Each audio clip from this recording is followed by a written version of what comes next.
ఓం శ్రీ మహాగణాధిపతి. ఈ రోజు ముఖ్య అతిథిగా వచ్చిన బ్రహ్మశ్రీ బంగాయ శర్మ గారికి, వ్యాసవాసిష్టం మీద ప్రవచనానికి వచ్చిన మీ అందరికీ స్వాగతం, సుస్వాగతం.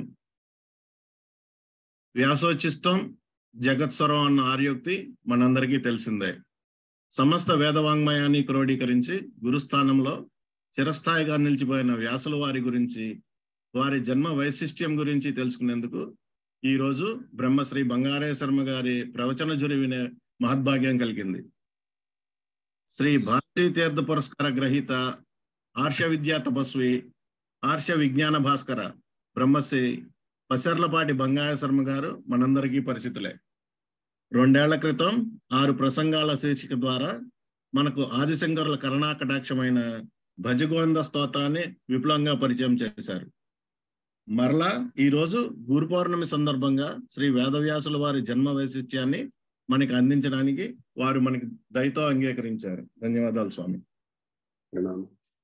ఒక పక్కన హేతువాదుల కుతర్కాలను సమర్థవంతంగా ఎదుర్కొంటూ, ఇంకో పక్క హిందూ సంఘాలను సమన్వయం చేసుకుంటూ హిందూ ధర్మ పరిరక్షణలో అలుపు లేకుండా తమ జీవితాన్ని అర్పిస్తున్న శ్రీ బంగాయ శర్మ గారు మన శ్రీ వేదగాయత్రి పరిషత్ తరఫున కోరిన వెంటనే సమయం కేటాయించి మమ్మల్ని అనుగ్రహించినందుకు వారికి శ్రీ వేదగాయత్రి పరిషత్ తరఫున శతకోటి ధన్యవాదాలు మరియు కృతజ్ఞతలు తెలుపుకుంటూ తమ ప్రవచనాన్ని మొదలు పెట్టవలసిందిగా కోరుకుంటున్నాం. శృతి స్మృతి పురాణానామాలయం కరుణాలయం నమామి భగవత్పాద శంకరం లోకశంకరం. అజ్ఞానాం జాహ్నవీ తీర్థం విద్యాతీర్థం వివేకినాం సర్వేషాం సుఖదం తీర్థం భారతీ తీర్థమాశ్రయే. విద్యా వినయ సంపన్నం వీతరాగం వివేకినం వందే వేదాంత తత్వజ్ఞం విధుశేఖర భారతిం. శంకరం శంకరాచార్యం కేశవం బాదరాయణం సూత్రభాష్యకృతౌ వందే భగవంతౌ పునః పునః. నారాయణ సమారంభాం వ్యాస శంకర మధ్యమాం అస్మదాచార్య పర్యంతాం వందే గురు పరంపరాం. గురవే సర్వలోకానాం భిషజే భవరోగిణాం నిధయే సర్వ విద్యానాం దక్షిణామూర్తయే నమః. వ్యాసం వసిష్ఠనప్తారం శక్తేః పౌత్రమకల్మషం పరాశరాత్మజం వందే సుఖతాతం తపోనిధిం. వ్యాసాయ విష్ణురూపాయ వ్యాసరూపాయ విష్ణవే నమో వై బ్రహ్మచాయ నమో నమః. నారాయణం నమస్కృత్య నరం చైవ నరోత్తమం దేవీం సరస్వతీం వ్యాసం తతో జయముదీరయేత్. సభాకల్పతరం వందే. ఇవాళ చాలా ఆనందంగా ఉంది నాకు. కారణం ఏమిటయ్యా అంటే, మన హైదరాబాద్లో ఉన్న తత్వం చారిటబుల్ ట్రస్ట్ ఆదిశంకరాచార్య భక్త సమాజం సంయుక్త ఆధ్వర్యంలో గురు పౌర్ణమి నాడు చండీ యాగం అద్భుతంగా నిర్వహించుకొని, అక్కడ గురు పూజ ఇత్యాది కార్యక్రమాలు కూడా అన్నీ పూర్తి చేసుకొని, అక్కడి నుంచి నేను మౌంట్ ఆబూ, రాజస్థాన్లో మౌంట్ ఆబూ అనే ప్రాంతానికి రావటం అయింది. దీన్ని ఆబూ ఆబూ అని పిలుస్తున్నారు, కానీ దీని అసలు పేరు అర్బుద. అరావళి పర్వతాల్లో అర్బుదము అని మహాక్షేత్రం ఇది. మనమందరము కూడా చాలా గొప్పగా చెప్పుకుంటూ ఉంటాం. నారాయణం పద్మభువం వశిష్ఠం శక్తించ తత్పుత్ర పరాశరంచ వ్యాసం సుఖం గోవింద యోగీంద్ర మదాస్య శిష్యం. వ్యాసం సుఖం గౌడపదం గోవింద యోగీంద్ర మదాస్య శిష్యం శంకరాచార్యం. ఇంకా ఆయన 4 శిష్యులు, మిగతా అన్ని చెప్పుకుంటూ ఉంది. ఇందులో నారాయణం బాగుంది, పద్మభువం బాగుంది, వశిష్ఠుడు 3వ ఆయన.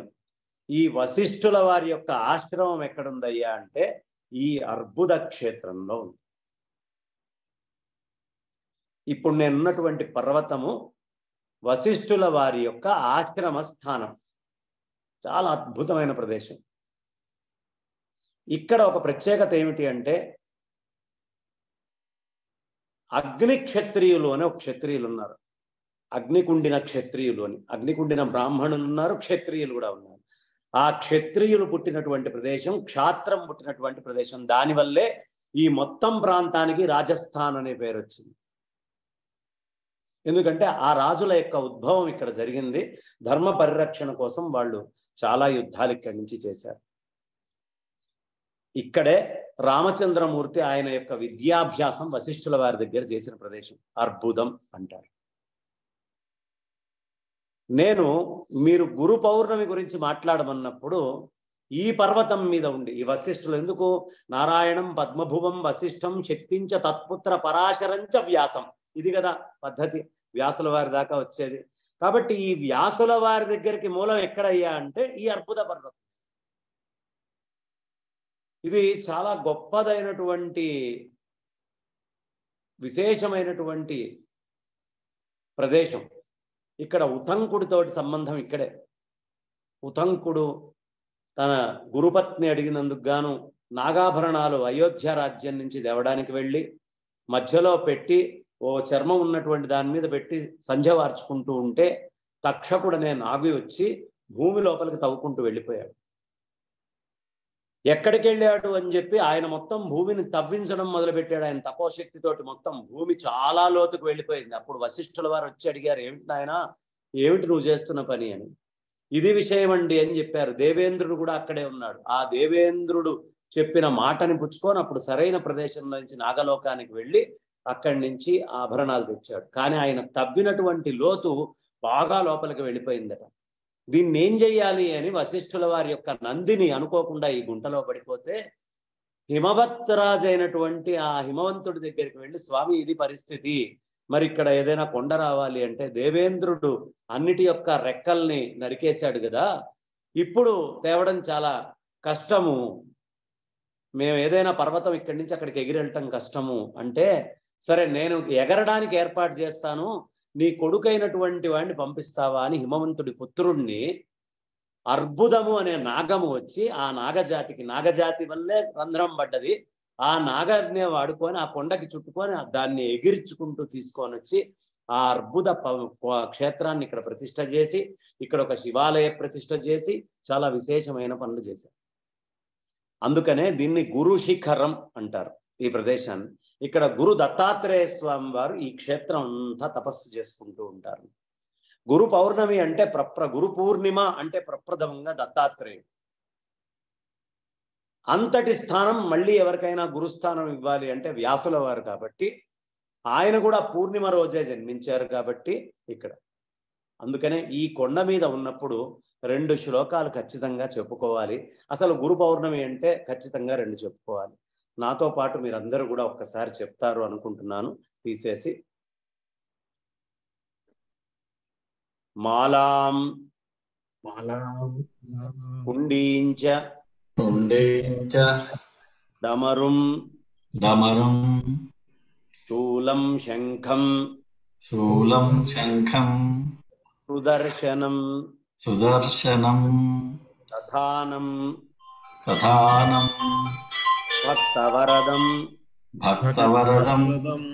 దత్తాత్రేయం నమామ్యహం గురుర్బ్రహ్మ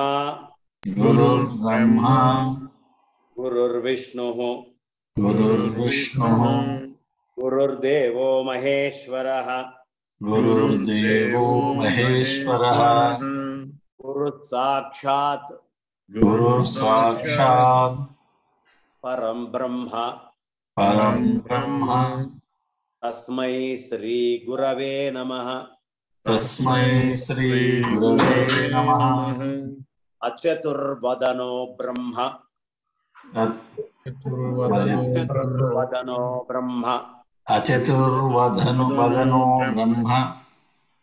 ద్విబాహుర్ అపరో హరిః అఫాలలోచన శంభుః शम्भुः भगवान् बादरायणः नारायणं नमस्कृत्य नरं चैव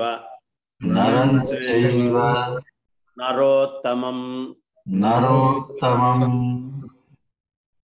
देवीं सरस्वतीं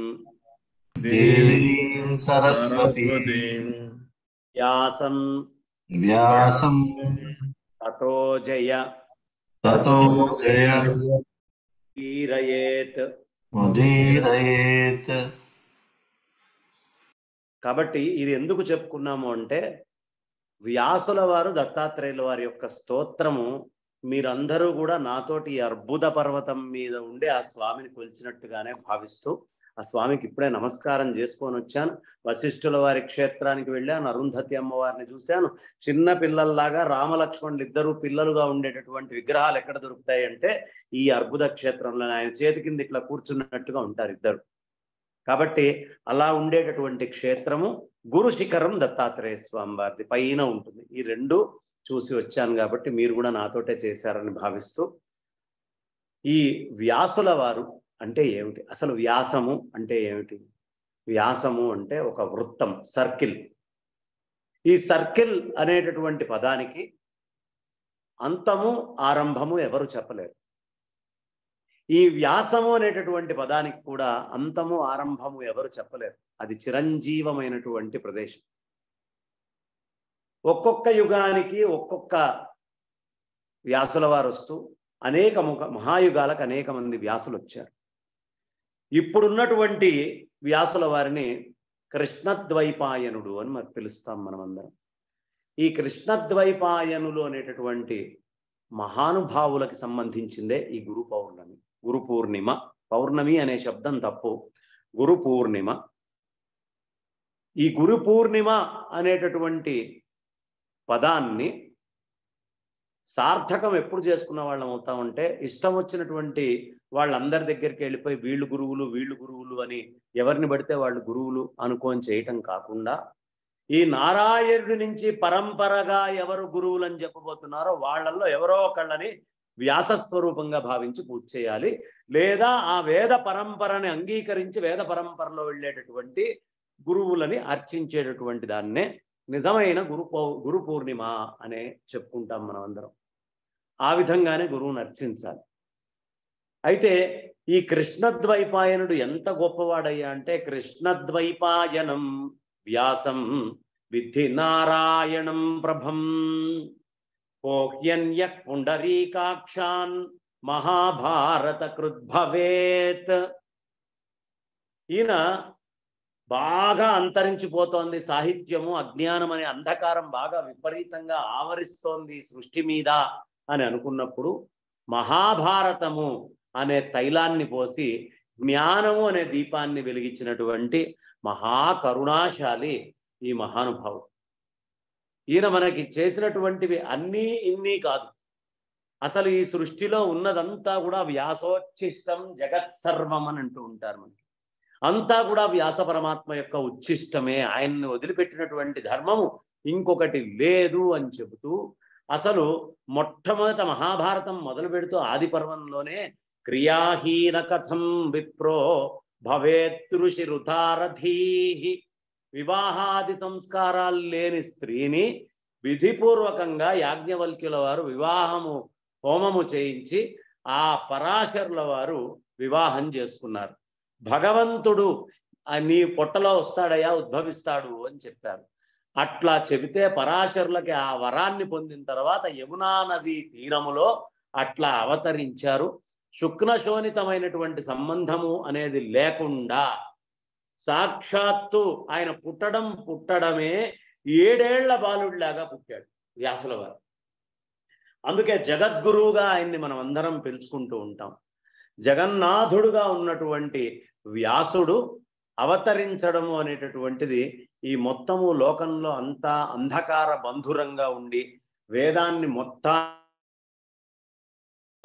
ఇతరమైనటువంటి వాంగ్మయాన్ని పొందలేనటువంటి పరిస్థితుల్లో ఉన్న జనాలందరినీ కూడా ఉద్ధరించాలి అనే భావంతో స్వామి అవతారం తీసుకోవడం అనేది జరిగింది. ఆ స్వామికి యొక్క కుమారుడు శుకులవారు. ఈయన 7 సంవత్సరాల బాలుడిలాగా బయటకు వచ్చాడు అంటే ఆయన కుమారుడు కూడా 16 సంవత్సరాల బాలుడిగా ఘృతాచి అనేటటువంటి స్త్రీకి ఉద్భవించటం అనేది జరిగింది. అందుకనే శుకుల వారిని ఎంత గొప్పగా చెప్పుకుంటామో వ్యాసుల వారిని అంతే గొప్పగా చెప్తాం. వ్యాసుల వారిని ఎంత గొప్పగా చెప్తామో ఆ పైన ఉండేటటువంటి పరాశరుడి నుంచి ఆ పైన దాకా మొత్తము నారాయణుడి దాకా అదే స్థాయిలో చెప్పుకుంటాం. ఒకళ్ళు ఎక్కువ ఒకళ్ళు తక్కువ అనడానికి వీల్లేదు. ఇదంతా వ్యాసం, ఒక వృత్తం. ఈ సర్కిల్ ఎప్పుడు నడుస్తూనే ఉంటుంది. వ్యాసపీఠము అనేది ఎప్పుడూ సాగుతూనే ఉంటుంది. ఎంతటి వారయ్యా ఈ వ్యాసుల వారు అంటే ఓ సందర్భంలో ఒక చిన్న పురుగును తీసుకొచ్చి ఓ సామ్రాజ్యానికి రాజుని చేశారు. సామంతులందరూ కూడా వచ్చి ఆ కీటకం అనేటటువంటి మహారాజుకే కప్పాలు కట్టి వాళ్ళు రాజ్యాలు ఏరుకుండేవారు. అంటే వ్యాసుల వారు అనుకుంటే ఓ చిన్న కీటకాన్ని కూడా ఒక మహాచక్రవర్తిని చేయగలిగినటువంటి మహానుభావుడు. అలాంటి వ్యాసోచ్ఛిష్టాన్ని తీసుకొని నిత్యము అనుభవించి ఆ వ్యాస వాంగ్మయాన్ని చదివేవాడు ఇంకేమవ్వచ్చో ఆలోచించండి. దాని గురించి వర్ణించలేం. వ్యాసుల వారి వాంగ్మయం ఏమి అర్థం కాని కీటకమే మహారాజు అయితే వ్యాస వాంగ్మయం తెలుసుకొని వ్యాస హృదయం అర్థమైనటువంటి వాళ్ళు ఏ పరిస్థితుల్లో ఉంటారు అనేది తెలుసుకోవచ్చు. ఇక వేదవ్యాసుల వారు మహాభారతం కథానికి కంటే ప్రారంభానికంటే ముందే ఆ మహాభారతము అనే దాన్ని రచించేశారు. కథ ప్రారంభం కాకముందే రాసేశారు అసలు ఆయన. సర్వశాస్త్రార్థ నిదర్శనాత్మకం, అన్ని శాస్త్రార్థాలకి నిదర్శనం ఏమిటయ్యా అంటే హరి సర్వోత్తమత్వమైనటువంటి వాయువు యొక్క జీవతత్వాన్ని ప్రతిపాదించే వేదాల కంటే ఉత్తమమైన మహాభారతాన్ని పంచమ వేదముగా ఖ్యాతి పొందేట్టుగా భగవంతుడి యొక్క ఆ అద్భుతమైనటువంటి రచన సాగింది. అది ఆయనకి తప్ప ఇంకెవరికి సాధ్యం కాదు. ఎందుకయ్యా అంటే తాను వేదాలనేటటువంటివి అపౌరుషేయాలు. ఈయన రాసినటువంటి దాన్ని వేదస్థితికి తీసుకెళ్ళాడు అంటే సాక్షాత్తు పరమాత్మ కాకపోతే ఇంకెవరి తరం అవుతుంది అని పెద్దలందరూ కూడా పంచమ వేదము భారతము వేదాన్ని రాయలేదా అంటే రాశారండి. వేదవ్యాసుల వారు పురాణ రూపంగా మనందరికీ అందించారు అని చెప్పుకుంటాం భారత రూపంలో. అంతటి మహానుభావులు ఆయన.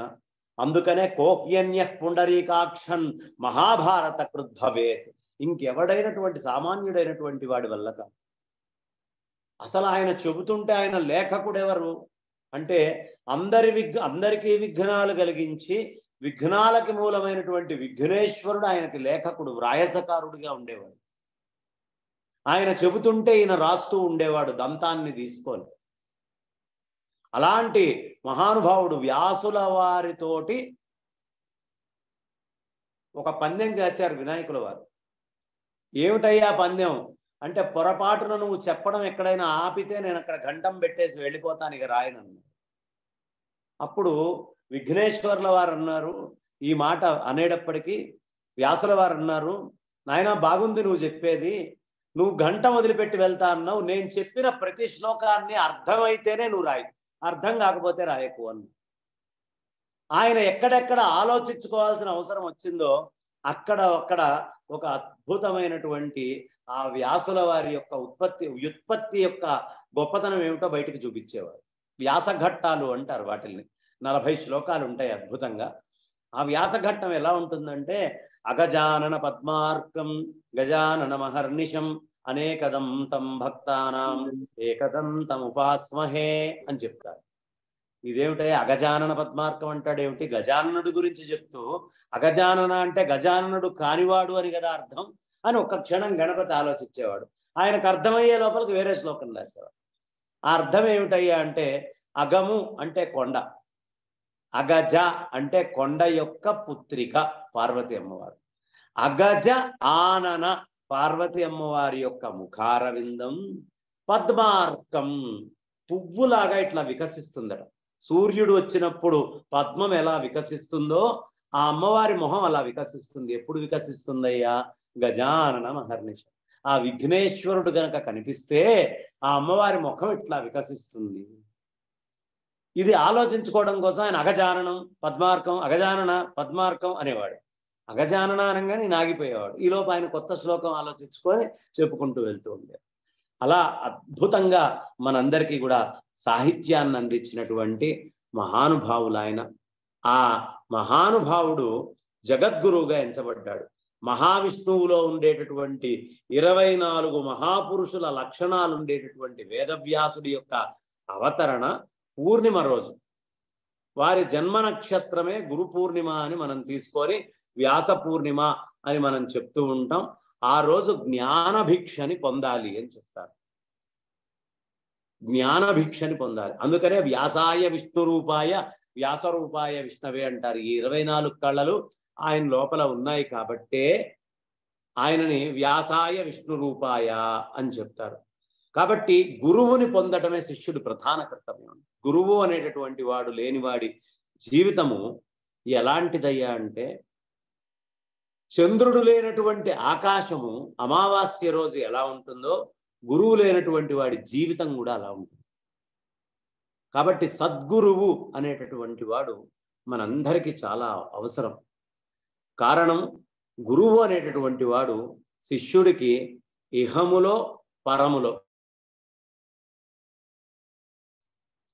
మాయలో ఉన్నవాడికి గురువు కావాలి, మాయాతీతుడు కావాలనుకున్న వాడికి గురువు కావాలి, మాయాతీతుడైన వాడు గురువునే ఎప్పుడు ధ్యానం చేస్తూ ఉండాలి అని పెద్దవాళ్ళు చెప్తారు. కాబట్టి అలాంటి గురువుని ఎప్పుడు ఆశ్రయిస్తూనే ఉండాలి. ఈ గురువులు ఎందుకు ఉద్భవిస్తారు? శిష్యులని ఉద్భవించి అజ్ఞానము అనే అంధకారంలో నుంచి పూర్తిగా జ్ఞాన మార్గం వైపు తీసుకొని వెళ్ళి అక్కడ వాళ్ళ ఆ జ్ఞాన మార్గంలో అధిరోహించేటట్టు చేయడం కోసమే గురువులు ఉద్భవిస్తారు. కాబట్టి అలాంటి ఆ గురువులని ఎప్పుడు మనం శిరస్సు మీద పెట్టుకొని చూసుకోవాలి. మనం ఈ మధ్యకాలంలో తెలుగునాట మిగతా అన్ని చోట్ల ఆచారం మర్చిపోయాం. కానీ గురువుల్ని తలుచుకున్నప్పుడు కానీ, గురువుల విషయం వచ్చినప్పుడు కానీ, పెద్దల విషయం వచ్చినప్పుడు కానీ ఇలా చెవు పట్టుకుంటాం. కారణం ఎందుకయ్యా అంటే, ఇక్కడ మనందరికీ నీళ్లు ఉంటాయండి. ఆ నీళ్లు 3 పాయలుగా 3 చోట్ల నుంచి వచ్చి ఉంటాయి. ఈ 3 చోట్ల నుంచి వచ్చినటువంటి నీళ్లు కనుక రావడం ఆగిపోతే ఏమవుతుంది అంటే, పడుకున్నటువంటి వాడికి మొత్తం చుట్టూతా భూమి అంతా తిరుగుతున్నట్టుగా ఉంటుంది, లేదా వాడు తిరుగుతున్నట్టుగా అనిపిస్తుంది. ఇక్కడ నీళ్ళు అయిపోతే ఈ చెవుల దగ్గర ఎవరు గురువుల్ని దూషిస్తారో, గురువుల్ని ధిక్కరిస్తారో, గురువుల్ని అవమానిస్తారో, పెద్దల్ని అవమానిస్తారో వాళ్ళకి ఇలాంటి రోగం వస్తుంది అని చెప్తారు. కాబట్టి గురు ధిక్కారము అనేటటువంటిది ఎప్పుడూ చేయకూడదు. గురువుని ఎప్పుడు సాదరంగా గౌరవంగా చూస్తూ ఉండాలి.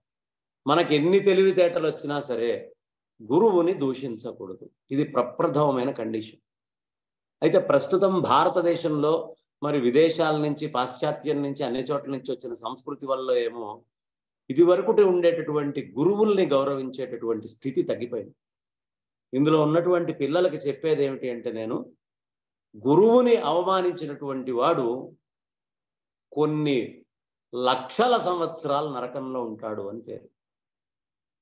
పెద్దలని, గురువుల్ని ఎప్పుడు అవమానించకూడదు, గౌరవంగా చూడాలి అని మనకి చెప్తూ ఉన్నారు. లోకంలో ఒక దీపాన్ని వెలిగించాలంటే ఇంకో దీపం కావాలి.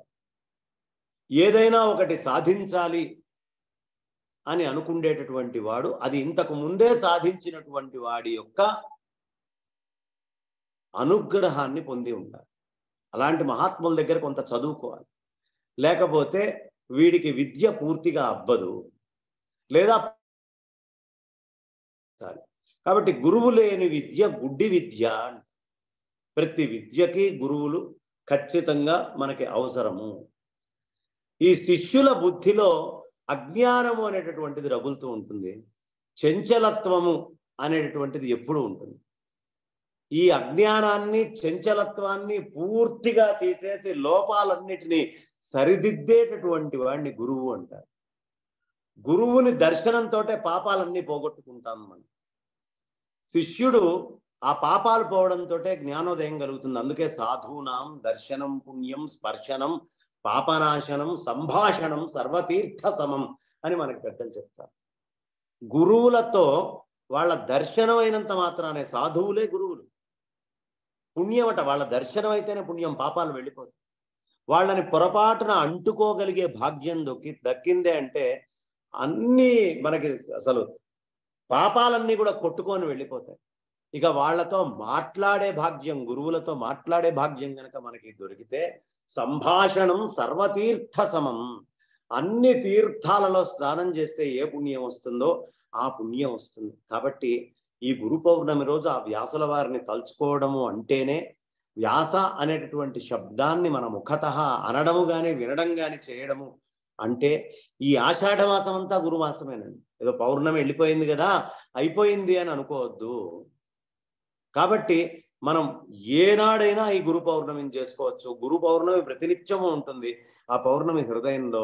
కానీ భౌతికంగా ఈ ఆషాఢ మాసంలో వచ్చే పౌర్ణమిని గురు పౌర్ణమి అంటారు.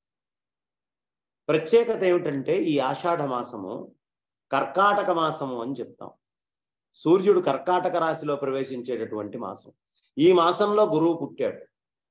చంద్రుడిలాగా నిండు కళలతోటి మన మనస్సుని ఎప్పుడు ఆహ్లాదంగా ఉంచుతూనే, కర్కాటక రాశిలో ప్రవేశించినప్పుడు, కర్కాటకం అంటే ఎండ్రకాయ, అది ఎలా నడుస్తుందండి? మనందరం నడిచినట్టుగా సక్రమంగా నడవదు.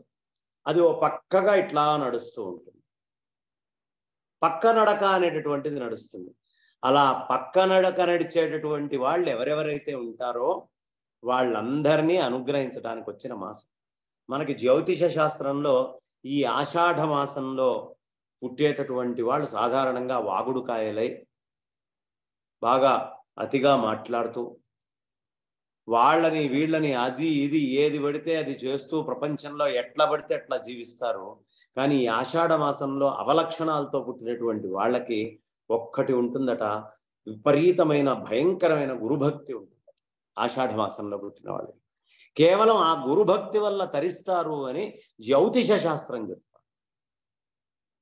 అంటే కర్కాటకంలాగా ప్రయాణించేటటువంటి వాడిని సక్రమంగా తయారు చేసేటటువంటి వాడు గురువు. లేదా ఈ సంఘంలో ఇష్టం వచ్చినట్టు నడిచేటటువంటి వాడికి ఇంకొక దారి ఉందిరా, ఇలా కూడా వెళ్ళొచ్చు అని మోక్షానికి దారి చూపించేటటువంటి వాడిగా మనకి చెప్తూ ఉంటారు. పూర్ణత్వాన్ని ఆనందాన్ని కలిగించేది కాబట్టి దీన్ని గురు పూర్ణిమ అన్నారు. మనకి పూర్ణత్వాన్ని అందిస్తుంది ఇది. చంద్రుడికి కళలు ఉంటాయి, మన మనస్సుకు కూడా కళలు ఉంటాయి. ఈ చంద్రుడికి ఉండేటటువంటి ఒక్కొక్క కళ మన మనస్సులో కూడా ఒక్కొక్క కళగా అభివృద్ధి చెందుతూ ఉంటుంది. కాబట్టి సదా మన లోపల ఒక గురువు ఉంటాడండి. ప్రతి మనిషి లోపల ఒక గురువు ఉంటాడు. అందుకనే వాడు మంచి చేసినా చెడు చేసినా ఏం చేస్తున్నాడనే ప్రతిదీ వాడి లోపల ఎప్పటికప్పుడు వాడికి తెలుస్తూ ఉంటుంది. స్వతహాగా ఒక గురువు ఉంటాడు. ఆ గురువుని ఎప్పుడు అర్చించుకొని ఆ గురువుని ఎప్పుడు కాపాడుకుంటూ ఉండాలి. ఆ గురువు దాకా మన మనస్సుని వెళ్ళనీయకుండా కామం క్రోధశ్చ లోభశ్చ దేహే తిష్టంతి తస్కారాః జ్ఞానరత్నాపహారాయ తస్మాత్ జాగృత జాగృత. మన మనస్సుని ఆ గురువు వైపు పోనీయకుండా కామము క్రోధము లోభము అనే దొంగలు ముగ్గురు ఈ రత్నాన్ని ఎప్పటికప్పుడు దొంగతనం చేస్తూ ఉంటారు. శంకరాచార్యుల వారిని ఎంతకాలం ఉన్నా మనం మర్చిపోలేం. కారణం ఏమిటి అంటే, ఆయన ఇచ్చిన వాంగ్మయం అంత గొప్పది. ఎవ్వరి గురించి స్తోత్రం కావాలన్నా శ్లోకం కావాలన్నా ఆయన దగ్గరికి వెళ్తాం. ఈ గురు పూర్ణిమ రోజు వ్యాసుల వారిని తలుచుకోవడం ఎంత ప్రధానమో శంకరులను కూడా తలుచుకోవడం అంతే ప్రధానం. దత్తుడిని తలుచుకోవడం అంతే ప్రధానం. దక్షిణామూర్తిని తలుచుకోవడం అంతే ప్రధానం. ఎందుకు శంకరాచార్యుల వారి గురించి చెప్పాను అంటే, ఆయన చెప్తారు, శరీరం స్వరూపం తథావా కళత్రం యశశ్చారు చిత్రం ధనం మేరుతుల్యం మనశ్చేన్న లగ్నం గురోరంఘ్రి పద్మ తతః కిం తతః కిం తతః కిం తతః కిం. ఎవడి మనస్సు అయితే గురు పాద పద్మాల మీద పెట్టలేదో అలాంటి వాడికి ఎన్ని సదుపాయాలు, శరీరం అందమైన శరీరం ఉంటే, అందమైన రూపం ఉంటే, అందమైన భార్య ఉంటే, వాడికి బాగా విచిత్రమైనటువంటి యశస్సు ఉన్న వాడికి యశస్సు చారు చిత్రం, ధనం కావాల్సినంత మేరు పర్వతం అంత ధనం ఉంది. కానీ మనస్సు గురుపాద పద్మాల మీద లగ్నం కాకపోతే వృధా అండి. అని పెద్దలు చెప్తారు. కాబట్టి మనస్సు ఎప్పుడు గురువు యొక్క పాత్ర నెలకొని ఉండాలి అని మనకి పెద్దలందరూ చెప్తున్నారు. కాబట్టి పూర్ణిమ అంటేనే మనోవికాసంతో కూడినటువంటి పరిపూర్ణమైన జ్ఞానోదయం, నిండుదరమైన ఆనందాన్ని పొందింపజేసేటటువంటి గురువుని జ్ఞాపకం చేసుకునే రోజు. ఆది గురువుగా వ్యాస మహర్షిని చెప్పుకుంటాం. ఎందుకంటే ఈ కలియుగానికంటే ముందు మొట్టమొదట మనకి విభజన చేసి ఆయన ఇచ్చిందంతా కూడా ఈ కలియుగంలో వచ్చేటటువంటి జనాలు చాలా మందబుద్ధులు అయి ఉంటారు, అలసులు అయి ఉంటారు. ఓ పట్టాన వీళ్ళకి ఏది అర్థం కాదు, వీళ్ళందరికీ అర్థమయ్యేట్టుగా నేను ఏదైనా చేయాలి అని ఆలోచించిన వాడై ఆ అనంతావై వేదాహ అని చెప్పుకుంటూ ఉంటాం. అనంతమైన వేదాలని 4గా విభజన చేశాడు. బెస్ట్ ఆపరేషన్ ఎవరైనా చేయగలరా అంటే వ్యాసుల వారిని మించినటువంటి ఆపరేషన్ చేసేవాళ్ళు ఇంకొకళ్ళు లేరు. వేదాలని విభజించాడు. మంచి సర్జన ఆయన ఎంత బ్యూటిఫుల్గా విభజించి మనకు అందించాడు. త్రయీ విద్య అంటారు. 3గా ఇట్లా అన్నాడు, 4 ముక్కలు వచ్చేసాయి. అవే చతుర్వేదాలు. 3గా కత్తిరించాడు, మిగిలిన శేషం 4వ వేదం అన్నాడు. 4 వేదాలని మనకు అందించినటువంటి మహానుభావుడు ఆయన. ఆ త్రయీ విద్యకి మొత్తము మూలమైనటువంటి వాడు. మనం గాయత్రి లాంటి మంత్రాలు కానివ్వండి, ఇంకేదైనా జీవితాన్ని తరింపజేసుకునేటువంటి మంత్రోపదేశం కానీ సదుపదేశం కానీ పొందించినటువంటి మనకు అనుగ్రహించినటువంటి పెద్దలైన గురువులకి నమస్కారం చేసుకోవాల్సినటువంటి రోజు ఈ గురు పూజ. జగద్గురువుల్ని తలుచుకోవాలి, మనకి చదువు చెప్పినటువంటి ఆచార్యుల్ని తలుచుకోవాలి, మనకు ఉపనయనం చేసినటువంటి ఆచార్యుల్ని తలుచుకోవాలి, మన తండ్రి గారిని తలుచుకోవాలి, తల్లిని తలుచుకోవాలి. ఎందుకండి తల్లిదండ్రుల్ని తలుచుకోవడం? గురు పూర్ణిమ అంటే తల్లిదండ్రులు ఎక్కడి నుంచి వచ్చారండి అంటే ఆబ్దీకం పెట్టేటప్పుడు తర్పణాల్లో కూడా మొట్టమొదటి గురువుగా తండ్రినే చెప్తారు. ఎందుకు తండ్రి గురువు, తల్లి గురువు? పితృభ్యో నమః అంటాం. పితృభ్యో అంటే తల్లిదండ్రులు అందరూ కూడా మన పూర్వీకులు వస్తారు. శంకరాచార్యులు వారు దగ్గర చెప్తారు, సర్వ వేదాంత సిద్ధాంత గోచరం తం అగోచరం. ఈ ప్రపంచంలో అన్ని వేదాంతాలు అన్ని సిద్ధాంతాలు మనకు గోచరం అవుతాయి, కానీ గురువు గోచరం కాదు. గోవిందం పరమానందం సద్గురుం ప్రణతోస్మ్యహం. ఎందుకు గురువు గోచరం కాడండి అంటే ఇప్పుడు నేను మాట్లాడే ప్రతి విషయము మీకు వినిపిస్తోంది, మీరు అర్థం చేసుకుంటున్నారు, మీలో ఎనలైజ్ చేసుకుంటున్నారు. మీరు మాట్లాడేది ప్రతిదీ నేను వింటున్నా, నేను అర్థం చేసుకుంటున్నా, నేను ఎనలైజ్ చేసుకోగలుగుతున్నా. దీనికి కారణం ఎవరు అంటే పుట్టంగానే మన తల్లిదండ్రులు మనకి అక్షరాలు నేర్పిస్తారు. అమ్మ, ఆవు, ఇల్లు, ఈక, చిన్న చిన్న పదాల నుంచి మాట్లాడే స్థాయికి మనల్ని తీసుకొస్తారు. వాళ్ళు అలా తీసుకొచ్చారు కాబట్టి బంధుమిత్రులు, పక్కన సమాజము, గురువులు అందరూ అట్లా తెచ్చారు కాబట్టి ఇవాళ నేను మాట్లాడేది మీకు అర్థమవుతోంది, మీరు మాట్లాడేది నాకు అర్థమవుతోంది. సర్వ వేదాంత సిద్ధాంత గోచరం, నేను మాట్లాడేది మీకు అర్థమవుతోంది, కానీ నేను మాట్లాడేది మీకు అర్థమవడానికి కారణమైనటువంటి గురువులు ఎక్కడున్నారు? తల్లిదండ్రులు వాళ్ళందరూ ఇప్పుడు అంటే తం అగోచరం, వాళ్ళు కనిపించట్లేదు.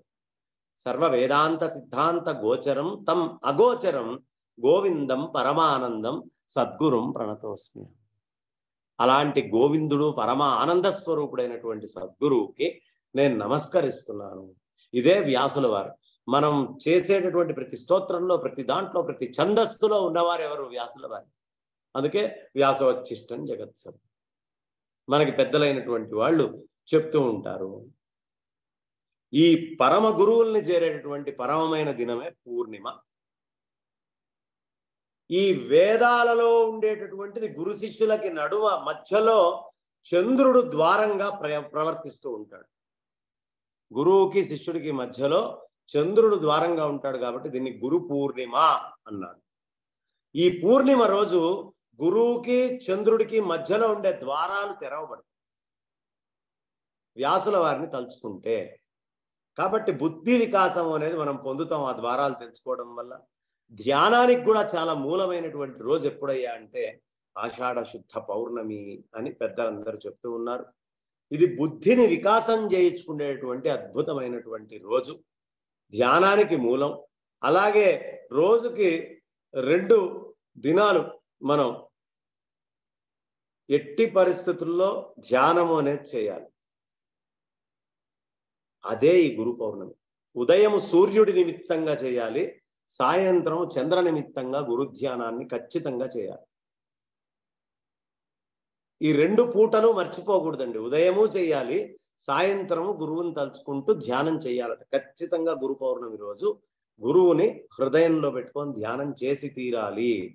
అలా 12 పున్నములు గనక ఎవరు గురువుని అలా పెట్టుకొని సంవత్సర కాలం ధ్యానం చేస్తారో గురు ధ్యానము, ఖచ్చితంగా వాళ్ళకి గురువు అనుగ్రహం కలిగి గురువే వాళ్ళని వెతుక్కుంటూ వచ్చి మంత్రోపదేశం చేస్తారు. 12 పౌర్ణములు. మీరు అడగచ్చు ఏ పౌర్ణములండి అని. ప్రతి పౌర్ణములు లెక్క, కానీ 12 ఆషాఢ పౌర్ణములు గనక మర్చిపోకుండా ఎవరు ఉదయం సాయంత్రం ధ్యానం చేస్తారో, గురువునే దృష్టిలో పెట్టుకొని వ్యాసుల వారినో, ఎవరినైతే ఎవరు, శంకరులనో, దక్షిణామూర్తినో, గాయత్రి అమ్మవారినో, ఎవరో మనసులో పెట్టుకోండి. చక్కగా ధ్యానం గనక చేస్తే ఖచ్చితంగా గురువు, మహత్తరమైన గురువు, మనం ఊహించినటువంటి గురువు మన జీవితంలోకి ప్రవేశిస్తాడు అని ధర్మశాస్త్రాలు చెప్తూ ఉన్నాయి. ఈ మంత్రోపదేశాలు ఇవాళ్ళ కానీ లేదు ఇంకే రోజైనా ఈ నెలలో పఠించినా జపించినా సిద్ధి ముక్తి అనేది ఖచ్చితంగా వస్తుంది అని గురువులే ఆదేశం చేస్తున్నారు. ఈ శ్లోకం, ఇప్పుడు నేను చెప్పేటువంటి శ్లోకం గురుర్ బ్రహ్మ గురుర్ విష్ణు అనే శ్లోకం చెప్పుకున్నామే, చెప్పినటువంటి శ్లోకం, దాన్ని మర్చిపోకుండా పారాయణ చేస్తే బ్రహ్మ విష్ణు మహేశ్వరులు కూడా పరిపూర్ణంగా అనుగ్రహిస్తారు. దీంట్లో అనుమానం ఏమాత్రము అక్కరలేదు. ఇక దత్తాత్రేయ స్వామి తర్వాత సద్గురువుగా చెప్పుకుంటున్నాం అనుకుంటే ఆయన ప్రస్తుతం ఉన్న ఆయన 29వ చతుర్యుగం నడుస్తోంది. 28 చతుర్యుగాలు ఇప్పటికి గడిచిపోయినాయి కాబట్టి ప్రస్తుతం ఈ ద్వాపర యుగాంతంలో వెలసిన మహర్షిని, వేదవ్యాస పీఠాన్ని అలంకరించిన మహామనీషి కృష్ణద్వైపాయనుడు అని మనం చెప్పుకుంటాం. ఈ ఋషి పుంగవులందరికీ మూల పురుషులు 3 ఉన్నారు. వశిష్ఠుడు, అలాగే పరాశరుడు, శక్తి, ఈ 3 కూడా వస్తారు. ఎవరు ఆ 3? శక్తి, పరాశర, కృష్ణద్వైపాయనులకి మూల పురుషుడు వశిష్ఠుడు. అక్కడ ఉన్నాం, వశిష్ఠ క్షేత్రంలో మనం ఉండి మాట్లాడుతున్నాం, రామచంద్రమూర్తికి గురువు అయిన ప్రదేశంలో. వ్యాస అనేది పదవి అని మనం ఇందాక చెప్పుకున్నాం. ఈ సంప్రదాయంగా చాలా విశిష్టంగా ఏర్పరిచినటువంటి ఘనత ఈ మహర్షి వేదవ్యాసుడికే చెందుతుంది. ఈ సంప్రదాయంతో కూడినటువంటి పీఠాన్ని స్థాపించినటువంటి మొట్టమొదటి వ్యాసుడు విష్ణుమూర్తి. కాబట్టి ఈ వ్యాసుడే పీఠాన్ని పెట్టాడు, వ్యాసుడే ఎప్పుడూ అందులో ఉంటూ ఉంటాడు. సనాతన ధర్మ వాంగ్మయము, వ్యాసుడు లేనటువంటి సనాతన ధర్మ వాంగ్మయాన్ని మనం ఎవ్వరము కూడా ఊహించలేము. వేదాల్ని గ్రహించి సంస్కరించి దాన్ని సంవిధానం చేసి ఆయన వేదాన్నంత పని చేశాడు కాబట్టి వ్యాసుడుగా ఉన్నటువంటి ఈయన వేదవ్యాసుడై. వేదవ్యాసుడు ఎందుకు అయ్యాడయ్యా అంటే వేదాలని విభజించాడు కాబట్టి వేదవ్యాసుడయ్యాడు, సార్థక నామధేయుడయ్యాడు. వేదము మేధస్సు యొక్క సజీవమైనటువంటి రూపం. మహాతరంగంగా అవిచ్ఛిన్నంగా తరతరాలుగా అది వస్తూనే ఉంది. అందుకే ఈ అనంతావై వేదాహకి అనంతమైనటువంటి గురువులు మనకు కనిపిస్తూనే ఉన్నారు, ప్రతి కాలంలో మనకు వస్తూ ఉన్నారు. అందుకనే ఏవం చకార భగవన్ వ్యాస కృపణవత్సల వ్యవధాత్యజ్ఞ సంతత్యై వేదమేకం చతుర్విధం. వ్యాసుడు కరుణా వాత్సల్యం చాలా విశేషంగా ఉన్నవాడు. రాబోయే కాలంలో అజ్ఞానులై, సామర్థ్యం లేని వాళ్ళై, వేదాన్ని గ్రహించలేని వారై ఉంటారు అని 4గా దాన్ని విభజించాడు ఆయన. వేదవ్యాసుల వారు సాక్షాత్తు శ్రీమన్నారాయణుడే. ఈ స్వల్ప కొద్ది కాలమే ఆయుష్ ఉండేటటువంటి మనందరినీ, బలహీనంగా ఉండేటటువంటి మనందరినీ, బుద్ధిహీనులైనటువంటి మనందరినీ చూసి ఆ నారాయణుడే సత్యవతి పరాశరులకి పుత్రుడిగా జన్మించి ఆయన వేదాలని 4గా విభజించాడు. అట్లా విభజించిన వేదాలని 4 శిష్యులకు అందించారండి. పైలుడు అనేటటువంటి ఆయనకి ఋగ్వేదాన్ని మొత్తాన్ని తీసుకొని వెళ్ళి రుక్కుల్ని ఇచ్చేశారు. వైశంపాయనుడు అనేటటువంటి ఆయనకి పూర్తి యజుర్వేదాన్ని మొత్తాన్ని అందించారు. ఇక జైమిని అనేటటువంటి ఆయనకి సామవేదాన్ని మొత్తాన్ని అనుగ్రహించారు. సుమంతుడికి అథర్వ వేదాన్ని ఇచ్చాడు. ఇట్లా వేదాలన్నింటినీ అందించినటువంటి వేదవ్యాసుల వారు వేదాన్ని గ్రహించలేనటువంటి వాళ్ళు కొంతమంది ఉంటారు. వీళ్ళకి ఎవరు చెప్పినా వేదాలని గ్రహించలేరు. కాబట్టి వీళ్ళ కోసం అష్టాదశ పురాణాలు, ఉపపురాణాలు, ఇతిహాసాలని రచించి మరి మనందరికీ అందించారు. వేద విజ్ఞానాన్ని మొత్తం చాలా సులభంగా చేసి దాన్ని చక్కగా ఆ రచనల ద్వారా మనకు అందించారు. ఇతిహాస పురాణాభ్యాం వేదం సముపబృంహయేత్ అంటాం. ఇతిహాస పురాణాలన్నీ వేదముతో సరి సమానములు అని శాస్త్రవచనమే చెప్తోంది. కాబట్టి వ్యాస భగవానుడు రచించిన మహాభారతాన్ని పంచమ వేదము అని పిలుస్తాం.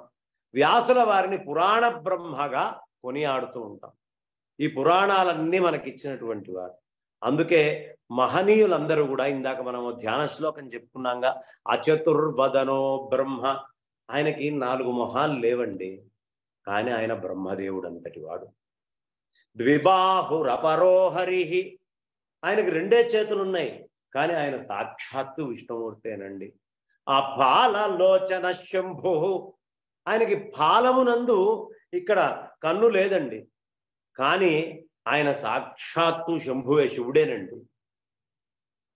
అలాంటి భగవాన్ బాదరాయణ, నేను ఆయన్ని నమస్కరిస్తున్నాను అని మనం అందరం ప్రార్థిస్తూ ఉంటాం. ఆయన అచతుర్వదనో బ్రహ్మ, 4 మొహాలు లేవు, కానీ వేదంలో ఆయనకు తెలియంది లేదు. అంతా మన కోసం విభజన చేసి 4గా అందించారు. ద్విబాహుర్ అపరోహరి, అందించడమే కాదు, 1000 సంవత్సరాలు తురుష్కులు దాడి చేసిన వేద భాగం ఇంకా భూమి మీద మిగిలి ఉంది అంటే ఆయనే విష్ణుమూర్తిలాగా దీన్ని కాపాడుతూ ఇప్పటికీ చిరంజీవిగా తిరుగుతున్నాడు. ఇప్పటికీ వేదవ్యాసుల వారు చిరంజీవేనండి. దీనికి అనేకమైనటువంటి కథలున్నాయి, మనకి అనేక విషయాల ద్వారా తెలుస్తుంది. శంకరాచార్యుల వారు వచ్చినప్పుడు ఆయన బ్రహ్మసూత్రాలకి భాష్యం రాస్తే ఒక వృద్ధ పండితుడి రూపంలో ముసలి ఆయనలాగా వచ్చి కూర్చున్నాడట. ఏది సూత్రం చెప్పు అన్నాడట. ఈయన సూత్రం చెప్పాడు. దీనికి ఏం భాష్యం రాసావో చెప్పు అన్నాడు. ఆయన ఒకటి చెప్పాడు. వెంటనే దీన్ని ఖండిస్తూ ఈయన చెప్పాడు. ఇది ఒక రోజు మొత్తం ఆనందంగా చెప్పుకోదగ్గ వ్యాఖ్య అండి, చాలా బాగుంటుంది. ఈయన మళ్ళీ తిరిగి చెప్పాడు, దాన్ని ఆయన ఖండించాడు. అట్లా 17 రోజుల పాటు ఒకళ్ళకొకళ్ళు వాదన చర్చ చేసుకుంటూ ఉంటే ఈ చర్చ మొత్తం చాలా బాగుంటుంది, అద్భుతంగా ఉంటుంది. చర్చ మొత్తం మనకి లభిస్తుంది బ్రహ్మసూత్రాల్లో ఈ సూత్రము. అయితే అలా ఒకళ్ళనొకళ్ళు ఖండించుకుంటూ ఉంటే అప్పుడు పద్మపాదుల వారు చూసి ఒక్కసారి దివ్య దృష్టితో కళ్ళు మూసుకొని ఆయన్ని చూసి, వచ్చిన వారు సామాన్యులు కాదు, మా గురువు గారితో 17 రోజులు మాట్లాడాడు అంటే ఈయన వ్యాసుల వారు తప్ప ఇంకొకళ్ళు అయ్యే అవకాశమే లేదు అని చెప్పి నమస్కరిస్తే, అప్పుడు శంకరులు కళ్ళు తెరిచి వ్యాసుల వారిని చూసి నమస్కరిస్తే వ్యాస దర్శనమై వ్యాసుల వారు వాదన చేసి శంకరాచార్యుల వారికి వరం ఇచ్చారు. ప్రతిరోజు స్వర్గమునందు మీరు రాసినటువంటి శారీర మీమాంస అంటే బ్రహ్మసూత్రాల యొక్క భాష్యము నిత్యము పఠనంగా పఠనం జరుగుతుంది అని వరం ఇచ్చారు.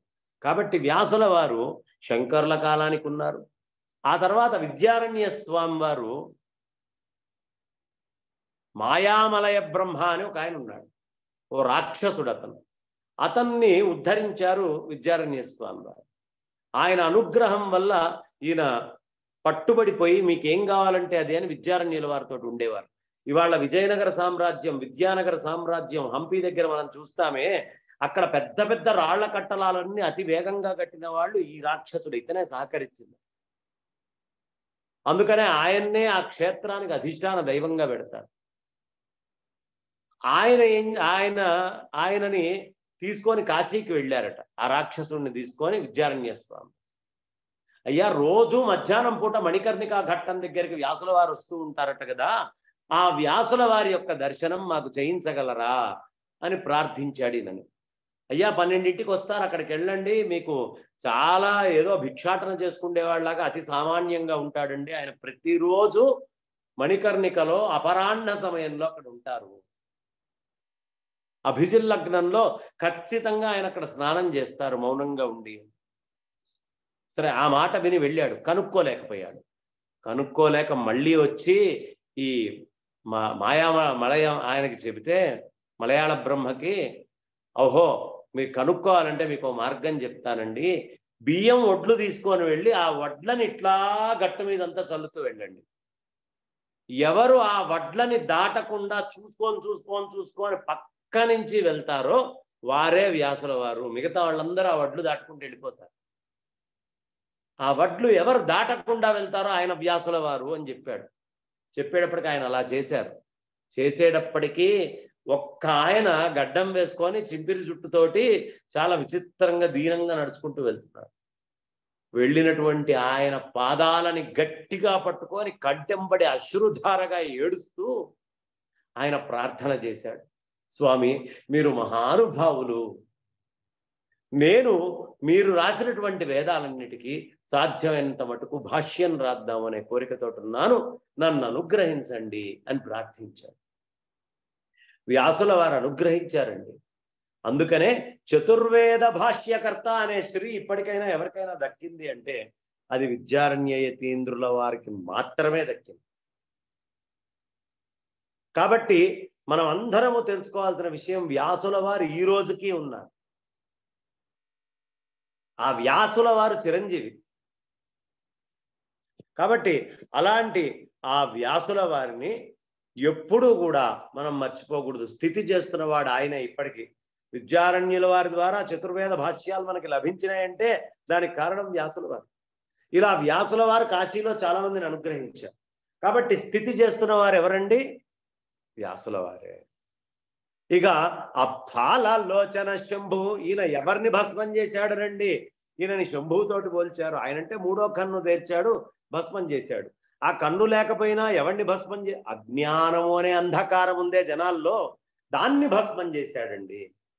కాబట్టి ఆ పాలలోచన శంభు, కన్ను లేకపోయినా ఆయన శంభువుతోటి సమానము అని చెప్తారు. ఆయన చెప్పినటువంటి ధర్మాన్ని జొప్పించుకొని ఆయన చెప్పింది చెప్పినట్టు ఆచరించడమే మానవుల కర్తవ్యము.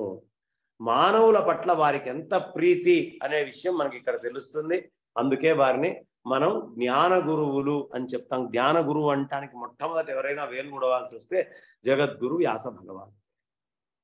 శాంతో దాంత కులీనశ్చ వినీత క్షుద్ధ వేషవాన్ శుద్ధాచారక్ సుప్రతిష్ఠ సుప్రతిష్ఠక్ సుచిర్దక్ష సుబుద్ధిమాన్ ఆధ్యాత్మ జ్ఞానష్టమంత్ర తంత్ర విశారద నిగ్రహానుగ్రహో గ్రహే శక్తో గురురిత్యభిధీయతే. గురువు అనేవాడు ఎలా ఉండాలి అంటే శాంతుడై ఉండాలి. ఊరికే కోపం రాకూడదు. కోపం వచ్చేటటువంటి వాళ్ళని గురువు అని అనుకోవాల్సిన పని లేదు. దాంతః, వాడి కర్మేంద్రియాలు కూడా ఎప్పుడు పరమాత్మకి సంబంధించినటువంటి పనులే చేయాలి. వాడి మనస్సు ఎప్పుడు కూడా ఆ పరమాత్మకి సంబంధించినటువంటి దృష్టిలోనే ఉండాలి. శాంతో దాంతః కులీనశ్చ, సవైదికుడైనటువంటి వాడై ఉండాలి. వేద ధర్మాలన్నీ తెలిసిన వాడై ఉండాలి. లేదు వేద ధర్మాలు తెలియకపోతే ఏమవుతుందండి? ఆయన మహాజ్ఞానండి, మహాతపస్సంపన్నుడు, ఆయన ఇలా ఉపాసనలో కూర్చుంటారండి. అసలు ఆయన దగ్గరికి వెళ్తే ఏ కర్మలు మనం చేయక్కర్లేదండి అని అనుకునేవాళ్ళు గురువు అయ్యే అవకాశం లేదట. ఆచనోతిథి శాస్త్రాన్ని, వాళ్ళు ఆచరించి శిష్యులచే ఆచరింపజేసే వాళ్ళు మాత్రమే గురువులట. వేదం ఏం చెప్తే అది ఆచరించి శిష్యులతో దాన్ని ఆచరింపజేసేవాడు ఆచార్యుడు అవుతాడు, కానీ ప్రతివాడు ఆచార్యుడు అయ్యే అవకాశం లేదు. కాబట్టి గురువు అంటే ఎవరయ్యా అంటే శాంతుడై ఉండాలి, దాంతుడై ఉండాలి. స్వాధ్యాయ ప్రవచనేచ, దాన్ని తెలుసుకొని ఇతరులకు చెప్పేవాడు అయ్యి ఉండాలి. కులీనశ్చ, కులీనశ్చ అనేటటువంటి శబ్దాన్ని కూడా అందుకే వేశారు.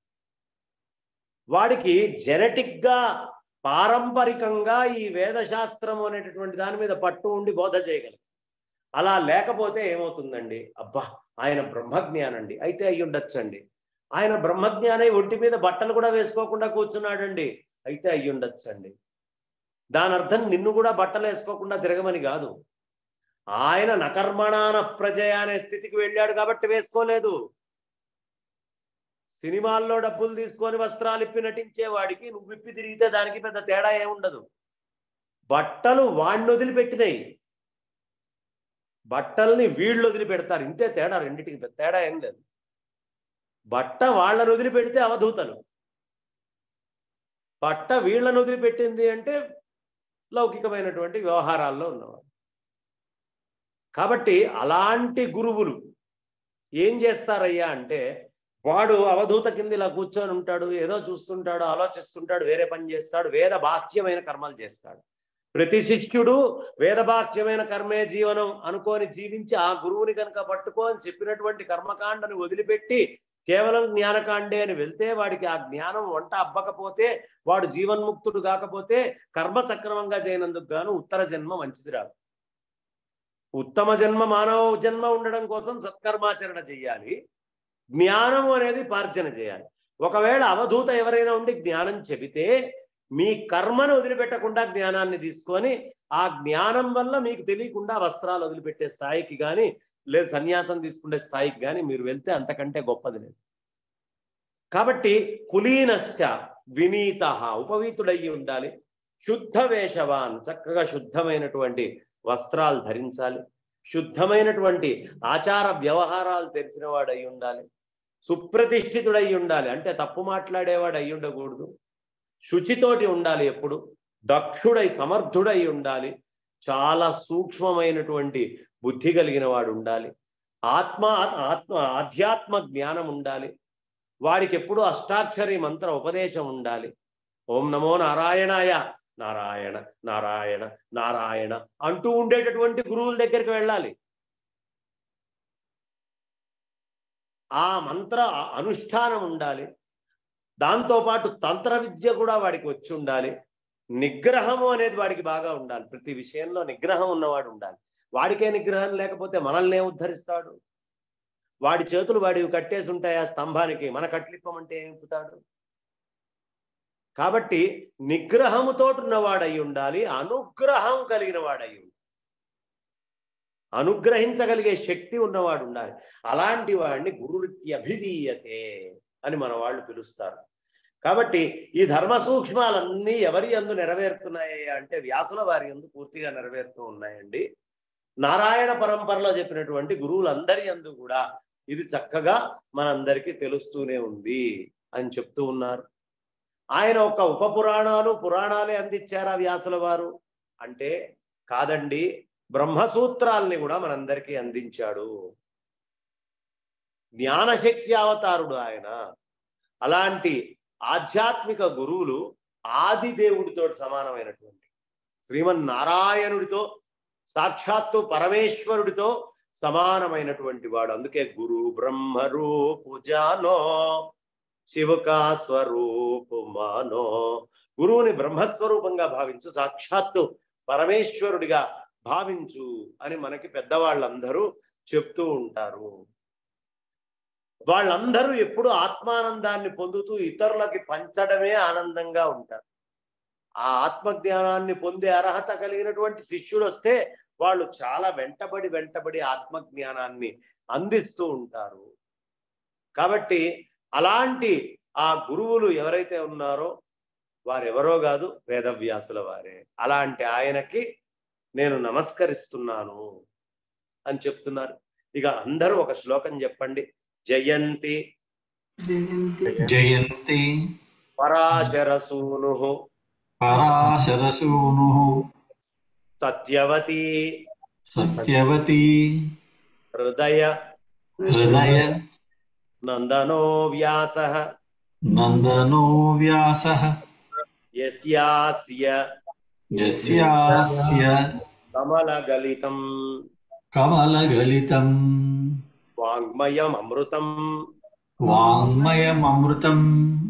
జగత్పిబతి.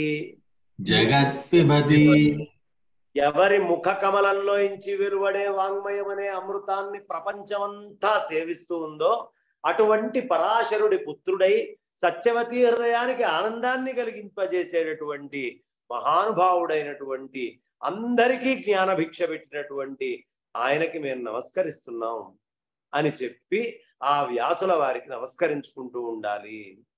ఈ వ్యాసుడు సమాజం దృష్టికి చాలా విచిత్రంగా విలక్షణంగా కనిపిస్తూ ఉంటాడు. ఆయన జన్మ నేపథ్యం కూడా చాలా విచిత్రంగా ఉంటుంది. యావత్ ప్రపంచాన్ని నెత్తిన ధరించి పూజించే అత్యుత్తమ ఇతిహాసాలని అందించి అందరికీ జ్ఞానభిక్ష పెట్టడం అనేది చాలా అసలు ఊహాతీతమైనటువంటి విషయం. ఈ మహానుభావుడు వ్యాసుడి యొక్క ఈ వ్యాసుడు వశిష్ఠుడి యొక్క కుమారుడైన శక్తికి తనయుడిగా, పరాశరుడి యొక్క కుమారుడిగా, అంటే బ్రహ్మర్షిగా పేరొందినటువంటి వశిష్ఠుడి ముని మనవడవుతాడు. ఈ వ్యాసుడి తల్లి సత్యవతి. ఈమె ఉపరిచర వసువు అనే రాజు వీర్యంతో యమునా నదిలోని ఒక చేప ధరిస్తే ఆ చేప గర్భం దాల్చి శిశువుని కన్నది. ఆ శిశువు మత్స్యగంధి అనే పేరుతో వర్ధిల్లింది. ఆమె చేపలో నుంచి వచ్చింది కాబట్టి మత్స్యగంధి అన్నారు. ఈమెని బోయరాజు అయినటువంటి దాశరాజు అనేటటువంటి వాడు పెంచి పెద్ద చేశాడు. ఆ యమునా నదినే దాటడం కోసం పడవ నడిపే నిమిత్తం ఆ మత్స్యగంధిని నియమింపజేశాడు. అమ్మ, ఈ యమునా నదికి ఎవరైనా మహాత్ములు వస్తే అటు ఇటు దాటించు అని చెప్పి. ఒకరోజు పరాశర మహర్షి చక్కగా తీర్థయాత్రగా ఆ యమునా నదిని దాటాల్సి వచ్చి ఆ నదిని దాటించడం కోసం ఈ సత్యవతి మత్స్యగంధిని చూశాడు. అక్కడ ఆయన మనస్సు కొంచెం చెలించి పరాశరుడు ఆమె యొక్క పొందు కోరాడు. కానీ ఆమె తండ్రి దాశరథి అనుమతి లేదు కాబట్టి శీలం నశిస్తుందేమో అని సందేహించి పరాశరుడు ఆమె కన్యాత్వము అనేది చెడిపోకుండా వరమిచ్చి ఆమెతో దాంపత్యం చేశాడు. ఆ కారణంతో మత్స్యగంధికి వ్యాసుడు జన్మించాడు. పుట్టుకతోనే జడధారి, అసలు జడలతోటి పుట్టడం ఊహకే అందదు కదండి. కాబట్టి ఇలాంటి పుట్టుకల్ని, ఈ మహాత్మ్యాల్ని సామాన్యులు చూసేటటువంటి దృష్టితోటి చూడకూడదు. దండకమండలాలు కూడా చేతిలో ధరించి తల్లికి నమస్కరించాడు. అంటే ఆనాడు విష్ణుమూర్తి నుంచి కమలంలో ఉద్భవించిన బ్రహ్మ ఎలా వచ్చాడో అలా ఉద్భవించాడండి అని చెప్పి చక్కగా అలా వచ్చేటప్పటికి తల్లి చూసి ఆశ్చర్యపోయింది. ఆశ్చర్యపోయి ఇంకేముంది, లోకోద్ధరణ కోసం పుట్టినవాడే అనే తలంపు వచ్చింది.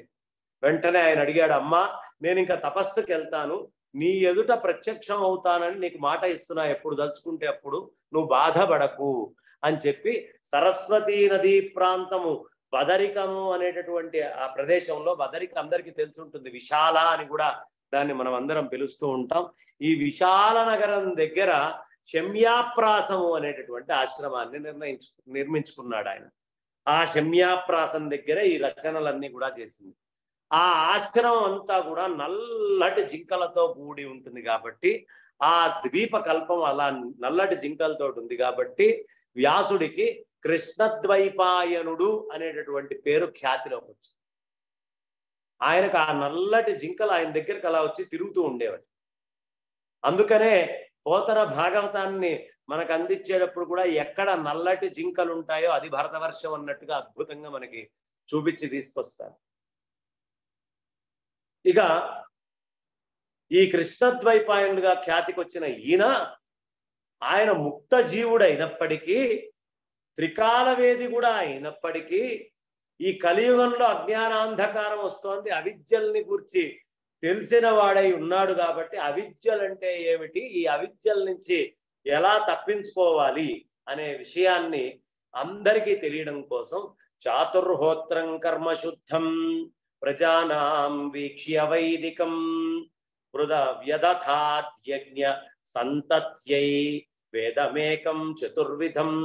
భాగవతం 1వ స్కందం 4వ అధ్యాయంలో మనకి 19వ శ్లోకంలో మానవుల కర్మలన్నీ శుద్ధి చేయడం కోసం వేదాల్లో చెప్పబడినటువంటి యజ్ఞాలే మార్గాలని, ఆ యజ్ఞాలని జనుల లోపల అందరిలో వ్యాప్తి చేయడం కోసం ఏకంగా ఉండే వేదాన్ని సులభమైనటువంటి పద్ధతిలో అవగతం చేయడం కోసం వ్యాస భగవానుల వారు వేదాన్ని 4గా విభజించారు. 4గా ఎందుకు విభజించారండి అంటే, ఈ హోమ భాగాలు, అగ్నుల్ని ఎలా ఆరాధన చేయాలి, ఈ పంచభూతాల్లో ఉండేటటువంటి దేవతల్ని వెళ్ళి ఎలా కొలవాలి, ఈ విషయాలన్నీ చెప్పడం కోసం.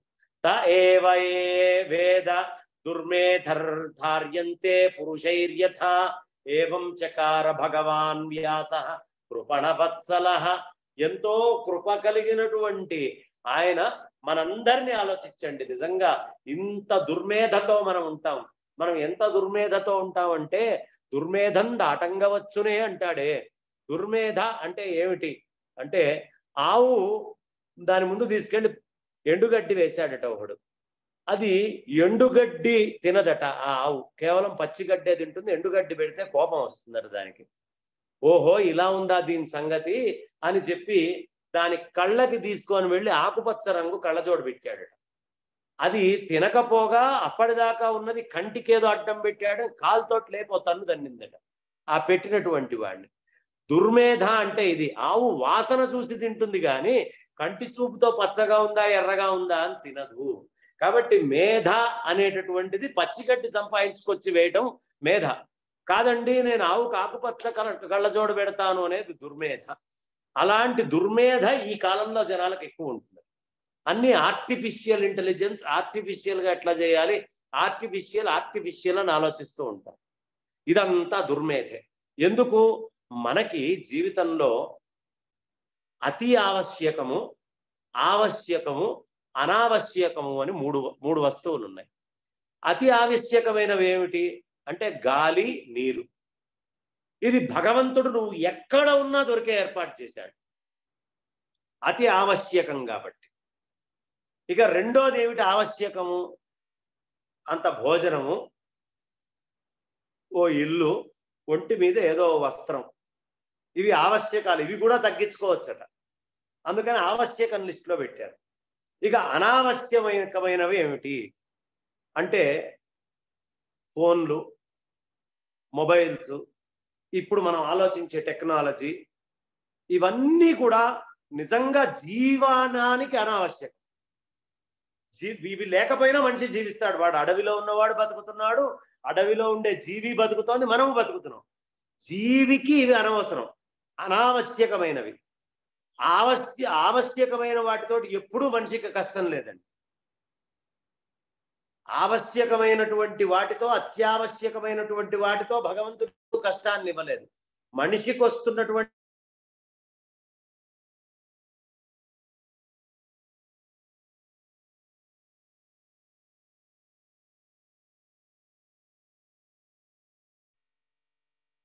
దేనికోసం కల్పించుకుంటున్నాడు అంటే కేవలం జ్ఞానేంద్రియాలని సంతృప్తి పరచడం కోసం, కర్మేంద్రియాలని సంతృప్తి పరచడం కోసం అక్కడ ఏదో ఆనందం ఉంది అని వెతుక్కుంటూ అక్కడికి వెళ్తుంది. ఈ సంతృప్తిలో భాగంగా చూడండి, భగవంతుడు ఎంత విచిత్రమైనటువంటి రచన చేశాడో. 2 కళ్ళు ఇచ్చాడు, కానీ దానికి ఒకటే పని ఏమిటి? చూపు. చూస్తే సరిపోతుంది. 2 ముక్కు రంధ్రాలు ఇచ్చాడు, ఒకటే పని ఊపిరి పీల్చడం. 2 చెవులు ఇచ్చాడు, ఒకటే పని ఏమిటి? వినడం. దాని దుంపదెగ ఒకటే నోరిచ్చాడు, ఒకటే జననేంద్రియం ఇచ్చాడు, కానీ వీటికి 2 పనులు పెట్టాడు. ఒకటి మాట్లాడటం, ఒకటి తినటం, 2 పనులు చేస్తుంది నోరు. ఒకటి మూత్రము చేయటము, 2 ప్రజా ఉత్పత్తి చేయటము. ఈ 2 పనులు చేస్తే కింద ఉండేటటువంటి. కాబట్టి ఒకటై 2 పనులు చేస్తున్నటువంటి వాడిని ఎవడు నియంత్రించుకోగలడో వాడు మిగతా అన్నిటినీ తేలిగ్గా నియంత్రిస్తాడు. జననేంద్రియ జిహ్వేంద్రియ నిగ్రహణ చాలా అవసరము. ఎక్కడ పడితే అక్కడ తినకూడదు, ఎక్కడ పడితే అక్కడ ఇష్టం వచ్చినట్టుగా పశువులాగా పొర్లి ప్రవర్తించకూడదు. ఇది ధర్మం. ఈ రెండిటిని జాగ్రత్తగా, జననేంద్రియ జిహ్వేంద్రియాలు రెండిటిని మీరు జాగ్రత్తగా పెట్టుకోండి అని చెప్తాడు. కానీ ఈ కలియుగంలో జీవులు వీటినే ఎక్కువగా వినియోగిస్తూ ఉంటారు. పరమలక్ష్య ప్రాప్తి వీళ్ళకి ఎలా కలుగుతుంది అని కరుణ కలిగింది ఆయనకి. అప్పుడు స్త్రీలైతేనేంటి, ఇతరులైతేనేంటి, ద్విజ బంధువులైతేనేంటి, అందరికీ జ్ఞానం అందాలి అని ఆయన అష్టాదశ పురాణాలని, ఉప పురాణాలని కూడా మనందరికీ అందించారు వ్యాస భగవానుల వారు. ఇక అయ్యా నేను సమయం చూసుకోవట్లేదు, సమయం ఎప్పుడైతే అప్పుడు మీరు నాకు గుర్తు చేయండి, నేను చక్కగా అక్కడికక్కడ ఆపేస్తాను. ఎందుకంటే వ్యాసుల వారు అనేటటువంటిది, గురుతత్వం అనేటటువంటిది చాలా పెద్ద విషయం కాబట్టి మనం అందరం కూడా చక్కగా దానికి తెలుసుకోవాలి. ఈ వేద విభజన అనేటటువంటిది ఏమిటి అంటే, వేదము అనే మాటకి బ్రహ్మ, శృతి, జ్ఞానము అనే అర్థాలు, నామాలు ఉన్నాయి. ఒక్కొక్క కార్యక్రమం చేయడానికి పరమేశ్వరుడు ఆయన అంశతో ఒక్కొక్క అవతారాన్ని సృష్టింపజేస్తాడు. అట్లాగే వ్యాసుడు అనేటటువంటి ఆయన్ని అవతార పురుషుడిగా జనింపజేశాడు. ద్వాపర యుగంలో పరాశర సత్యవతులకి పుత్రుడుగా ప్రకటమైనటువంటి ఈ వ్యాసుడు వాస్తవంగా శ్రీమన్నారాయణుడికి పుట్టిన మానవ పుత్రుడు. అప్పుడు అతని మొట్టమొదటి పేరు అపాంతరతముడు. ఈ విష్ణువు మొట్టమొదట అపాంతరతముడు అనేటటువంటి వాడిని వ్యాస పదవి మీదకి ఇచ్చి, అందుకనే విష్ణువు నెలకొల్పినటువంటి పీఠం. అప్పటి నుంచి ఈ వ్యాసము అనేటటువంటిది నడుస్తూ వచ్చింది. ఈ అపాంతరతముడు లోపల ఉండేటటువంటి అజ్ఞానాన్ని తొలగించుకున్నవాడు కాబట్టి అపాంతరతముడు అని.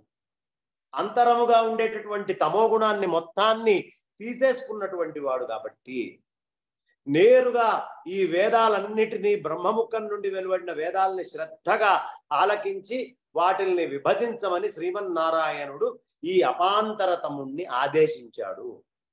ఆ ఆజ్ఞతో ఈ వేద విభజనకి అపాంతరతముడనే ఆయన పూనుకొని చక్కగా దాన్ని నిర్వర్తిస్తూ బ్రహ్మ అనేటటువంటి ఆయన్ని ఎంతో సంతోషపెట్టాడు. ఈ అపాంతరతముడు బ్రహ్మ వేదవ్యాసుడు అనేటటువంటి బిరుదు ఇచ్చాడు. ఈ అపాంతరతముడికి బ్రహ్మ వేదవ్యాసుడు అనే బిరుదు, వేదవ్యాసము అనేటటువంటి బిరుదు ఎవరయ్యా ఆయనకి ఇచ్చింది అంటే బ్రహ్మగారు ఇచ్చారు అపాంతరతముడికి. అప్పటి నుంచి అది వస్తూనే ఉంది. ఇప్పుడు మనం శృంగేరి జగద్గురువులకి చెప్పుకునేటప్పుడు శ్రీమత్ పరమహంస పరివ్రాజకాచార్యవర్య పదవాక్య ప్రమాణ పారావారపారీణ యమ నియమాసన ప్రాణాయామ ప్రత్యాహార ధారణా ధ్యాన సమాధ్యష్టాంగ యోగానుష్ఠాన నిష్ఠ తపశ్చక్రవర్తి అనాద్య విచ్ఛిన్న శ్రీ శంకరాచార్య గురు పరంపరా ప్రాప్త అని చెప్పుకుంటాం కదా. ఇది మొట్టమొదట ఒక గురువు దగ్గర మొదలవుతుందన్నమాట. ఇన్ని గుణాలు ఈ పీఠం మీదకి ఎక్కిన వాళ్ళకి ఉండాలి అనేది సూచనగా, వాళ్ళకు ఉన్నాయి అనటానికి గుర్తుగా ఇంత చక్కగా ఏర్పాటు చేశారు. కాబట్టి ఆ బ్రహ్మదేవుడే వేదవ్యాసుడు అనేటటువంటి బిరుదు ఇచ్చాడు. ఇట్లా ప్రతి మన్వంతరంలో కూడా వేదాన్ని విభజన చేస్తూ ఉండు అని కోరాడట బ్రహ్మదేవుడు. కాబట్టి ఈ జగద్గురు వ్యాస భగవానుడు అప్పటి నుంచి నారద ముని చక్కగా రోగ ఏదైతే నిర్ణయం చేసి ప్రస్తావించాడో వ్యాకులతకి మూల కారణమైన శ్రీకృష్ణుణ్ణి కీర్తన చేయటం, ఆయన వదిలిపెట్టడము అనేది ఆయనకి మూలం అయిపోయింది. వ్యాకులత వచ్చింది. భాగవతం అక్కడే పుట్టుకొచ్చింది కదా. కాబట్టి నారదుల వారి యొక్క వ్యాకులతని దూరము చేసి భాగవతాన్ని కూడా అందించి భక్తి అనేటటువంటి తత్వాన్ని మొత్తాన్ని తీసుకొచ్చి ఆ భక్తి తత్వాన్నిచ్చి కృష్ణ పరమాత్మ గురించి పరిపూర్ణమైనటువంటి యుద్ధములో జరిగిన జ్ఞానం ఒక దగ్గరను, బాల్యములో చేసిన చేష్టల దగ్గర నుంచి ఉన్నటువంటిదంతా కూడా భాగవతంలోకి తీసుకొచ్చి ఆ కృష్ణయ్యని అందరి హృదయంలో నిలిపి ఈ తత్వాన్ని చూసిన ప్రతివాడిని కృష్ణుడితో సమానం చేసి అనన్యాచింతయంతో మాం ఏ జనాక్ పర్యుపాసతే, కృష్ణుడు నీకంటే అన్యుడు కాదు అనేటటువంటి జ్ఞానం ఏదైతే ఉందో ఆ కృష్ణ తత్వాన్ని, నిర్గుణ నిరాకార సచ్చిదానంద ఘన చిదానంద పరబ్రహ్మ తత్వాన్ని భక్తి రూపంలో తీసుకొని వెళ్ళి చూపిస్తూ బ్రహ్మసూత్రాలు శారీర మీమాంస రూపంలో స్వస్వరూపానుసంధానం చేయించినటువంటి మహానుభావుడు, ప్రామాణికమైనటువంటి ఆయన ఎవరైనా ఉన్నాడు అంటే అది వ్యాసుల వారే. కాబట్టి ఇక్కడ మనం తెలుసుకోవాల్సింది సమస్త విశ్వాన్ని పవిత్రం చేసేటటువంటి శ్రీకృష్ణ భగవంతుడి యొక్క యశస్సుని కీర్తించేటటువంటి వచనాల్ని మహాత్ములైనటువంటి వాళ్లతో వాయస తీర్థంగా పరిగణింపబడుతూ పరమహంసలైనటువంటి వారికి, వాస్తవంగా దివ్యధామంలో వసించేటటువంటి వారికి, ఆ వాయస తీర్థంలో రమించగోరేటటువంటి వాళ్ళకి యోగ్యమైనటువంటి పారమహంస్యోపనిషత్తు అయిన భాగవతాన్ని అందించాడు ఆయన. అందుకని ఆయన ఇచ్చినటువంటి దాన్ని పారమహంస్య ఉపనిషత్తు అంటారు.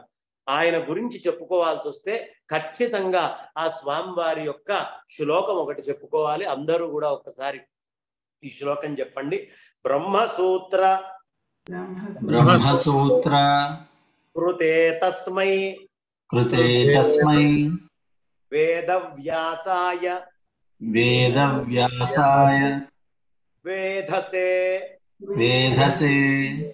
జ్ఞానశక్త్యావతారాయ జ్ఞానశక్త్యావతారాయ జ్ఞానశక్తి జ్ఞానశక్తి అవతారాయ అవతారాయ నమో నమో భగవతే హరేః. భగవతే హరే. మన గురే గురువు అండి. ఎప్పుడైనా మనకి ఎంత గురి ఉంటే అంత గురుతత్వం అవుతుంది. అయితే ఎవరు ఈ గురువు, ఎందుకు మనం గురువుల్ని ప్రత్యేకంగా పూజించుకుంటాము అంటే, పూర్వం కాశీలో వేదనిధి వేదవతి అనే నిరుపేదమైనటువంటి దంపతులు ఉండేవాళ్ళు. వాళ్ళిద్దరికి ఎంత కాలానికి సంతానం కలగలేదు. ప్రతిరోజు మధ్యాహ్నం మా వేదవ్యాస మహర్షి గంగానది దగ్గరికి రహస్యంగా వచ్చి స్నానం చేస్తారు అనేటటువంటి విషయాన్ని వాళ్ళు తెలుసుకున్నారు. ఈ విషయం వేదనిధి ఎవరి ద్వారానో తెలుసుకొని అందులో వేదవ్యాసుని దర్శించి గట్టిగా ఆయన కాళ్ళు రెండు పట్టుకొని ఆయన్ని ప్రార్థించాడు. వ్యాసుల వారు నన్ను అనుగ్రహించండి అని. వ్యాసుల వారు ఏదో నాతో వీడికి అనుగ్రహం పొందాలనే పరమాత్మ నిర్ణయం వల్ల నేను వీడికి దర్శనం ఇచ్చాను కాబట్టి వీడిని నేను అనుగ్రహిస్తాను, ఏం కావాలి నాయన అని అడిగితే ఆ వెంటనే వేదనిధి అడిగాడు, అయ్యా రేపు మా నాన్నగారు ఆబ్దీకవండి, మీరు భోక్తగా రావాలి అని ప్రార్థించాడు. వెంటనే ఈ విషయం ఎవరికి చెప్పకు నాయన, నేను వస్తాను అని చెప్పాడు. భోక్తగా ఆ స్వామివారు రావటం, తన భార్య ఒక్కదానికి ఈ విషయాన్ని తెలియపరిచాడు. వంటలు చేసి శుభ్రంగా పితృదేవతలకు అందరికీ కూడా అనుగ్రహం కలిగేటట్టుగా కార్యక్రమాన్ని మొత్తాన్ని వాళ్ళు నిర్వహిస్తే ఏం కావాలి అని కోరుకుంటే ఏముంది, సంతానం కదా, అది మీకు ఎలా అయినా కలుగుతుంది. వ్యాసుడు అంతటి వాడు పితృదేవతల పక్షంలో కూర్చుంటే పితృదేవతల కడుపులోకి వాళ్లే వస్తారు, మీరేం పెద్ద దాని గురించి ఆలోచించక్కర్లేదు, సంతానం పితృదేవతలు ఇచ్చేటటువంటిది కాబట్టి వ్యాసుల వారు కూర్చోగానే పితృదేవతల దోషాలన్నీ పోయి వాళ్ళు వచ్చేస్తారు. ఆయన వెళ్ళిపోతూ ఉంటే కంటెంబడి నీళ్లు పెట్టుకొని ఇద్దరు ప్రార్థించారు.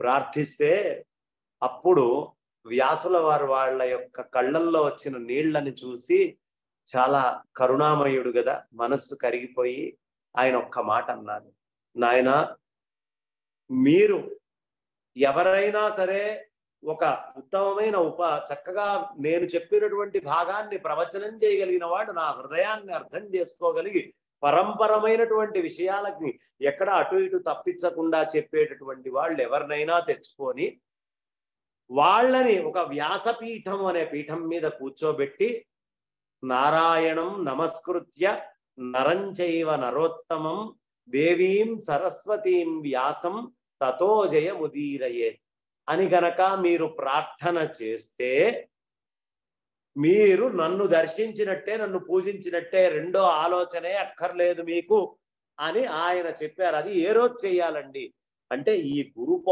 పూర్ణిమ ఆషాఢ పూర్ణిమ రోజు ఎవరు చేస్తారో అలాంటి వాళ్ళు ఖచ్చితంగా ఈ స్వామివారి యొక్క పరిపూర్ణమైనటువంటి ఆశీస్సులకి అనుగ్రహ పాత్రలు అవుతారు. ఇది వ్యాసుల వారు చెప్పినటువంటి మాట. కాబట్టి ఈ ఆషాఢ మాసాన్ని మనం గురు పూర్ణిమగా వినుతుకెక్కి ప్రత్యేకంగా చేసుకోవడానికి వ్యాసుల వారి ఆజ్ఞే కారణం.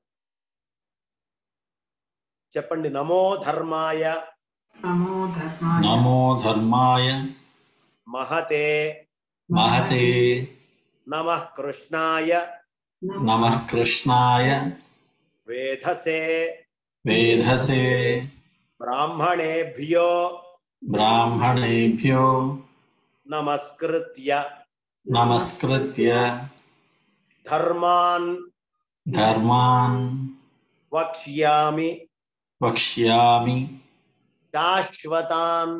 శాశ్వతాన్.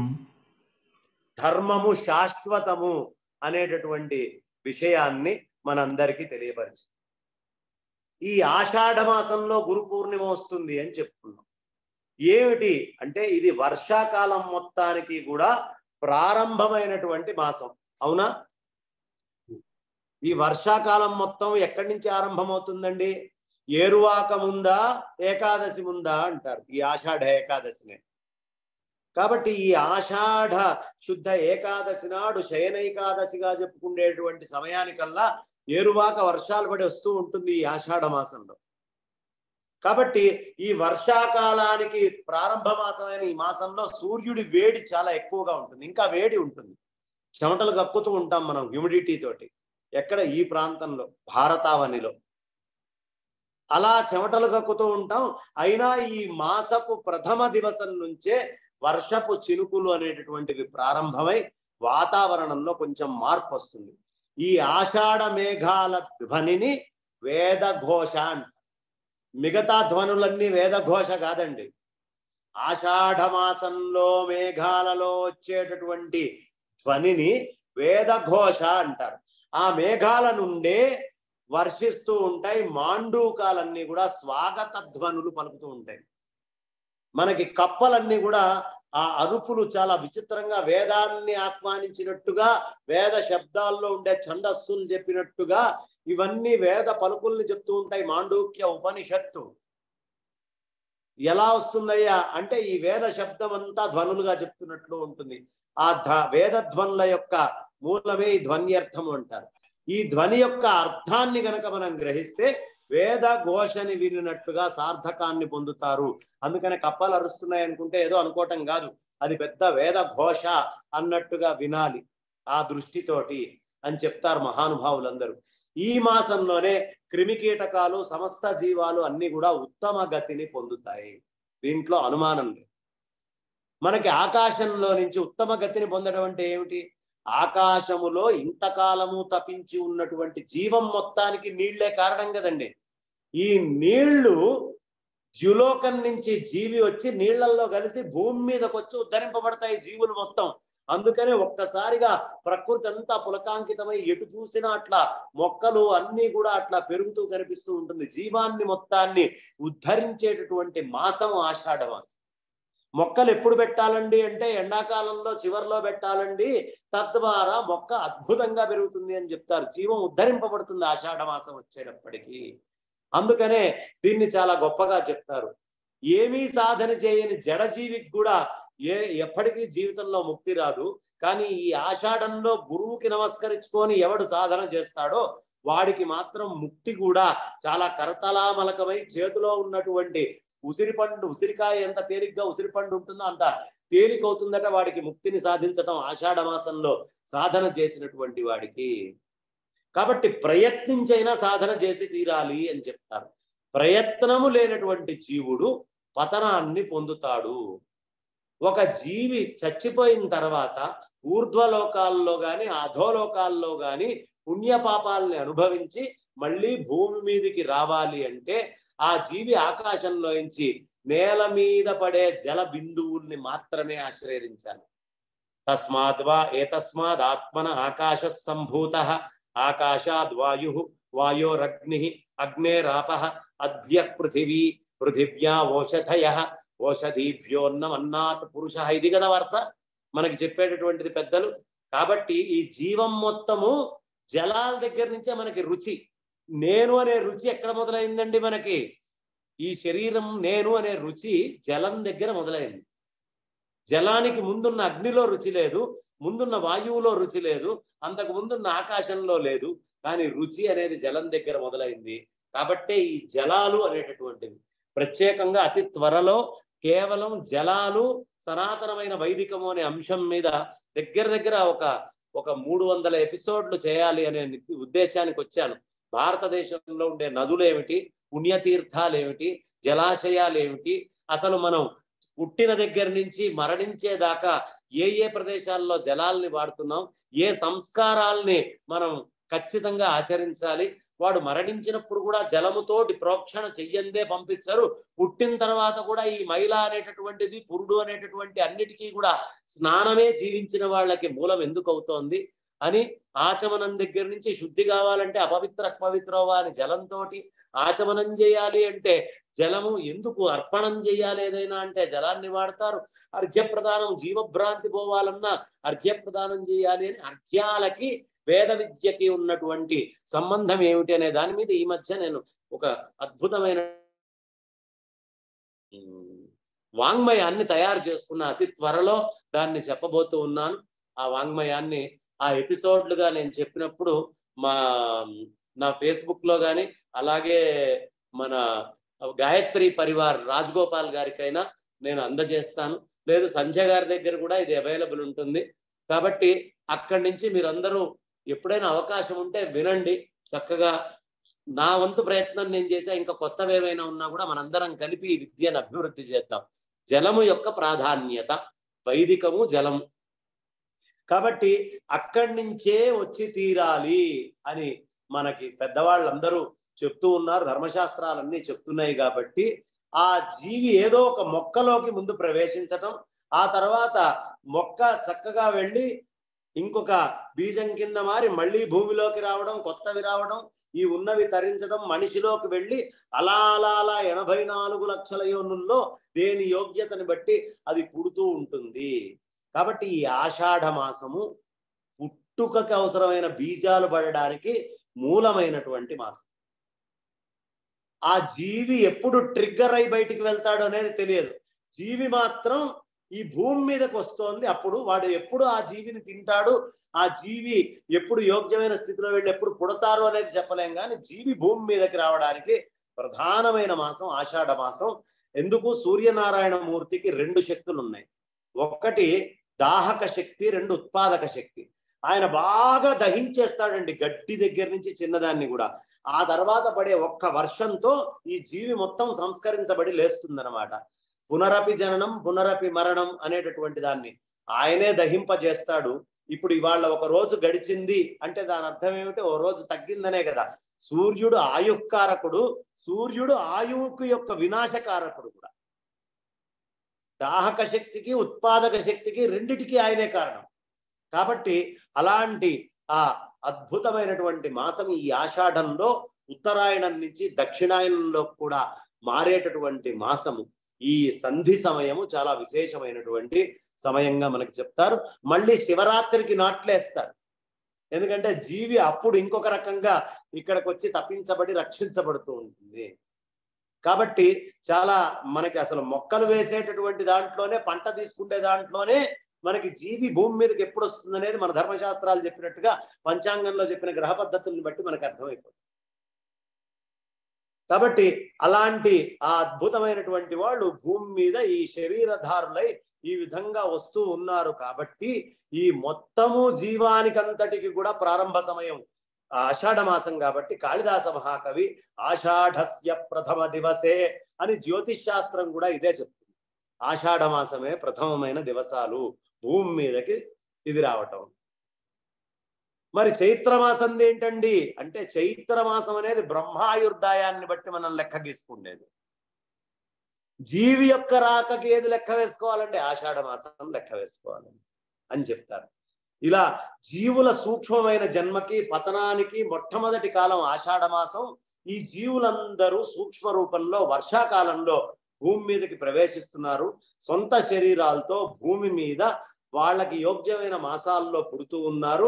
ఆ మాసాన్ని బట్టే వాళ్ళ లక్షణాలు, వాళ్ళ పద్ధతులు ఉంటాయి అని జ్యోతిష్యం శాస్త్రం చెప్తోంది. ఆషాఢ మాసంలో పుట్టినటువంటి వాళ్ళకి ఎలాంటి లక్షణాలు ఉంటాయంటే, కోష్ఠీ ప్రదీపము అనే గ్రంథంలో రాయబడి ఉంది. శబ్దకల్పద్రుమము అది కూడా చెప్తోంది. ఒకటే ఒక్క శ్లోకం చెప్పుకుందాం. అనల్పజల్పి ప్రమాదాభిలాషి ప్రమాదశీలి గురువత్సలశ్చ బహువ్యయో మందహుతాన స్యాత్ ఆషాఢమాస ప్రభువో మనుష్య. ఆషాఢ మాసంలో పుట్టే ప్రతి జీవికి అన్ని దుర్గుణాలే, మనందరికీ కూడా అండి. అంటే జీవి భూమి మీదకి వస్తుంది ఆషాఢంలోనే. మీరు పుట్టే నెల కార్తీకం కావచ్చు, ఏమైనా కావచ్చు. నేను జీవిని అనే స్థితి వచ్చాక వాడికి ఉండే లక్షణాలు ఏమిటి అంటే, అతివాగుడుకాయ, ఎప్పుడూ తప్పుల్ని చేస్తూ ఉంటాడు, అబద్ధాలను చక్కగా పలుకుతూ ఉంటాడు, కామలోలుడై ఉంటాడు, బాగా వ్యయం చేస్తూ ఉంటాడు, అనారోగ్యం తెచ్చుకుంటూ ఉంటాడు, అజీర్ణంతో బాధపడుతూ ఉంటాడు, అధోముఖుడై ఉంటాడు. భగవంతుడు ఒక్క సద్గుణం ఇచ్చాడట. ఆ అద్భుత సద్గుణం ఏమిటంటే గురుభక్తి. నేను జీవిని, నాలో ఈ దుర్గుణాలు ఉన్నాయని గుర్తించినంత మాత్రానే వాడికి గురుభక్తి వచ్చి వాడు నేను మంచి విషయాలు ఎక్కడి నుంచి తెలుసుకోవాలి అని గురువు మీద వల్లమాలిన ప్రీతితో ఉండి వాడు ఉద్ధరింపబడతాడు. కాబట్టి మనమందరము ఎప్పుడూ పరమ గురువుల యొక్క సాంగత్యాన్ని పొందడం కోసం ప్రతి పౌర్ణమి, ప్రతి పూర్ణిమ చాలా పర్వదినము అని చెప్తూ ఉంటారు. ఈ మనం చెప్పడం కాదు, టిబెట్ లో ఉండేటువంటి దలైలామాలకు కూడా ఇదే, వాళ్ళ లెక్కలో కూడా ఇదే తీసుకుంటారు. మనకి ఎక్కడి నుంచి వచ్చింది? బౌద్ధమైన హైందవం నుంచి పుట్టిందే కదా. కాబట్టి ఇవాళకి ఆ సంప్రదాయం ఎప్పటి నుంచో ఉంది. వేదాలలో గురు శిష్యులకి మధ్యలో చంద్రుడు ద్వారంగా ఉంటాడని, అలాంటి పూర్ణిమ వాటి యొక్క ద్వారాల్ని తెరిచేటటువంటి దినము అని చెప్పబడి ఉంది. కాబట్టి పృథ్వీ మీద ఉన్న జీవులందరూ కూడా శరీరాల్లో ఉండే ప్రాణమయ, బుద్ధిమయ, మనోమయ కోశాలలో శక్తి ప్రవాహాల్ని ధ్యానం కోసం చాలా వీలుగా ఉండేట్టుగా, మిక్కిలి ప్రసన్నంగా ఉండేట్టుగా ఆ మహర్షులు, గురువులు, శిష్యులు ఎప్పుడు ఆ మహర్షులు, గురువుల్ని ఆశ్రయించాలి. మనం ఎప్పుడు మన మహర్షుల్ని, గురువుల్ని, పెద్దల్ని ఆశ్రయించి ఉండాలి. దీంట్లో అనుమానం లేదు. శరీరాన్ని ధరించినటువంటి వాడికి ఇంకొక అవకాశము లేదు. కాబట్టి మనం ప్రతి పూర్ణిమ రోజు సాయంత్రం సత్సంగాన్ని ఏర్పాటు చేసుకోవాలి. ప్రతి పూర్ణిమకి చేసుకోవాలి అని చెప్తున్నారు. అలా పూర్ణిమ రోజే ఎందుకండి అంటే, పూర్ణిమ రోజు చేస్తే ఖచ్చితంగా సద్గురువు మన జీవితంలో ప్రత్యక్ష దర్శనం ఇస్తాడని చెప్పబడింది ధర్మశాస్త్రాల్లో. అందుకని మిగతా అన్ని రోజుల్లోనూ చేసుకోవాలి, ప్రతి క్షణము సత్సంగం కావాలి. కానీ పూర్ణిమ రోజు మాత్రం సత్సంగాన్ని ఎప్పుడూ వదిలిపెట్టుకోకూడదు. సత్సంగాన్ని ఏదో ఒక రూపంలో చేస్తూ ఉండాలి అని పెద్దవాళ్ళు చెప్తూ ఉన్నారు. కాబట్టి అప్పుడు తత్వ ప్రసంగాల్ని చేసుకుంటూ మనస్సుని ప్రసన్నం చేసుకోవాలి. మనకి ప్రియమైనటువంటి గురువుల చిత్రపటాలని ముందర పెట్టుకోవాలి. వేద ధర్మాన్ని అనూచానంగా ఆచరిస్తున్నటువంటి సద్గురువుల చిత్రపటాలని ఖచ్చితంగా మనం అక్కడ పెట్టుకోవాలి. ఇష్టం వచ్చినటువంటి గురువుల్ని పెట్టుకోవాలి, వాళ్ళని స్మరించుకోవాలి. ఇలా ప్రాతః సాయంకాలాల్లో గురు పూర్ణిమ రోజు మనం చేయాలి అనే మూలమైన అంతరార్థాన్ని గుర్తుంచుకోవాలి. తత్వము అంటే ఏమిటి? ఋతంచ సత్యంచ భీతా తపసోధ్యజాయత తతో రాత్ర్యజాయత తత సముద్రో అర్ణవః సముద్రాదర్ణవో దధి సంవత్సరో అజాయత అహోరాత్రాణి విదధత్ విశ్వసమిషతో వసి సూర్యా చంద్రమసౌధాత యథా పూర్వమకల్పయత్ దివంచ పృథివీంచ అంతరిక్షమథోస్వః. ఋతము, సత్యము అనేవి తత్ అనేటటువంటి పదార్థం నుంచి వచ్చాయి. అవి వేడిమితో పుట్టినాయి. పోతే వెలుతురు, పగలు అనే అర్థం కూడా ఉంది. కాబట్టి ఆ ముద్రలతో కూడి ఉన్న సముద్రము జనించింది. సముద్రం ఎక్కడి నుంచి వచ్చిందండి? ఈ వేడిమి అనేటటువంటి ముద్రలతో వచ్చిందట. అందుకనే సముద్రంలో బడబాగ్ని ఉంటుంది, చాలా పద్ధతిగా ఉండేటటువంటి బడబాగ్ని ఉంటుంది. ఆ సముద్రం నుంచి సంవత్సరము అనేది పుట్టింది. నీళ్లు అనేది పుట్టిన తర్వాతే సంవత్సరం అనేది పుట్టిందండి. ఆపోవా ఇదగుం సర్వం విశ్వభూతాన్యాపః సంవత్సరో వా అపామాయతనం ఆయతనవాన్ భవతి యత్ సంవత్సరస్యాయతనం వేద ఆయతనవాన్ భవతి ఆపో వై సంవత్సరస్యాయతనం ఆయతనవాన్ భవతి అని ఈ సంవత్సరం దగ్గర ఆపేటటువంటి ఉంటాం మనం. అగ్నిర్వా అపామాయతనం ఆయతనవాన్ భవతి అని అగ్నితోటి మొదలుపెట్టి ఆపోవా ఇదగుం సర్వం విశ్వభూతాన్యాపః అని అగ్ని ఆపముల నుండి సంవత్సరాల దాకా ఎలా వచ్చింది అనే మొత్తము జ్యోతిష శాస్త్రాన్ని ఆ మంత్రం చెప్తుంది. కాబట్టి శాంతి కోసం మనం ఎప్పుడూ ఈ మంత్రాన్ని చెప్పుకుంటూ ఉంటాము. కాబట్టి సంవత్సరం అనేది పుట్టడానికి సముద్రము అనేది వేడి నుంచి ఉద్భవించటము. ఈ విధాత అనే ఆయన విశ్వాన్ని రాత్రి పగలు అనే కొలతలు రెండింటినీ ఏర్పాటు చేశాడు. విధాత ఏం చేశాడు? రాత్రి పగలు అనే కొలతల్ని ఏర్పాటు చేశాడు అంటున్నాడు. ఇట్స్ ఏ క్యాలిక్యులేషన్ అన్నాడు. కాబట్టి ఆ అద్భుతమైనటువంటి రాత్రి పగలు అనే కొలతలను ఏర్పరిచి ధాత సూర్యుడు, చంద్రుడు, దివము, పృథివీ, అంతరిక్షము అను వాణిని పూర్వము వలె తన నుండి ధాత యథా పూర్వమకల్పయన్ అలా సృష్టించాడు అని చెప్తున్నాడు. చూడండి, ఈ మొత్తం పగలు రాత్రికి కారణం ఏమని చెప్తున్నారు? సూర్యుడు, చంద్రుడు. పృథివీ.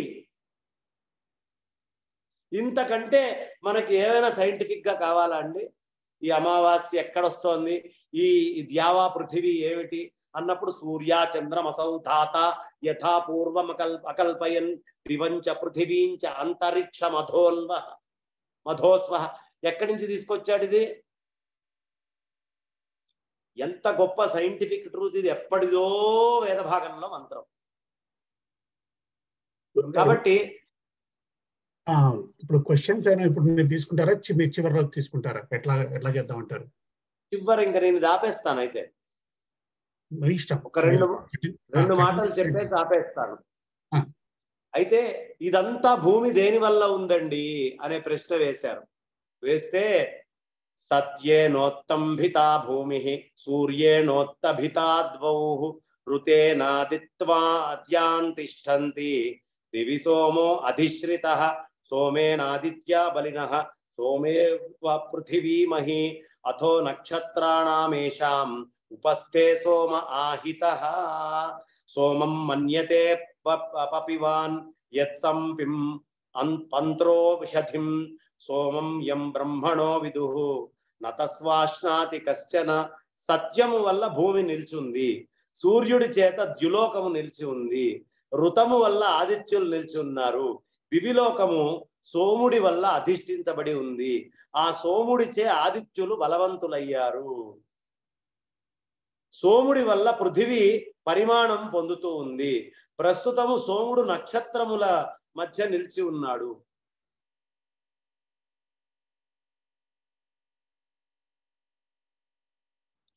ప్రస్తుతము సోముడు ఆ నక్షత్రాల మధ్యలో అట్లా నిలిచి ఉన్నాడు. సోముడి నుండి సోమరసము పిండి దాగినట్లుగా భావింపబడుతున్నది. అలాంటి సోమరసే రుచి చూడాలి అని బ్రహ్మమును తెలిసిన వారై ఉండవలెను. ఆ బ్రహ్మాన్ని తెలుసుకోవాలనే దానికి గురువు యొక్క అనుగ్రహం అవసరం. అంటే ఈ సోమరసం అంటే ఏమిటో తెలుసా అండి? సోమరసము జీవానికి గుర్తు. ఈ చంద్రుడి నుంచే ఈ మొత్తము వృక్షాలన్నిటికీ అమృతత్వం వస్తుంది. ఈ సూర్యుడి నుంచి చంద్రుడికి అమృతత్వం వస్తుందట. ఆ చంద్రుడి నుంచి వచ్చేటువంటి అమృతత్వంతో కూడిన జీవులన్నీ జలాన్ని ఆశ్రయిస్తున్నాయట. ఈ జలాన్ని ఆశ్రయించి జీవులు భూమి మీదకి వస్తాయట.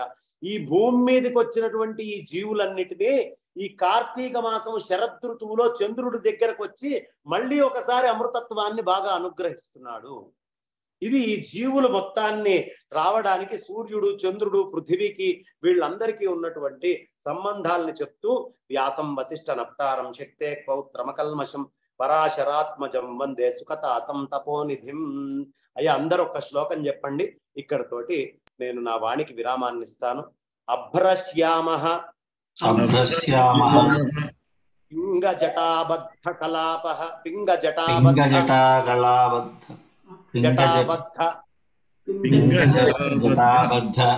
కలాపః ప్రాంశుర్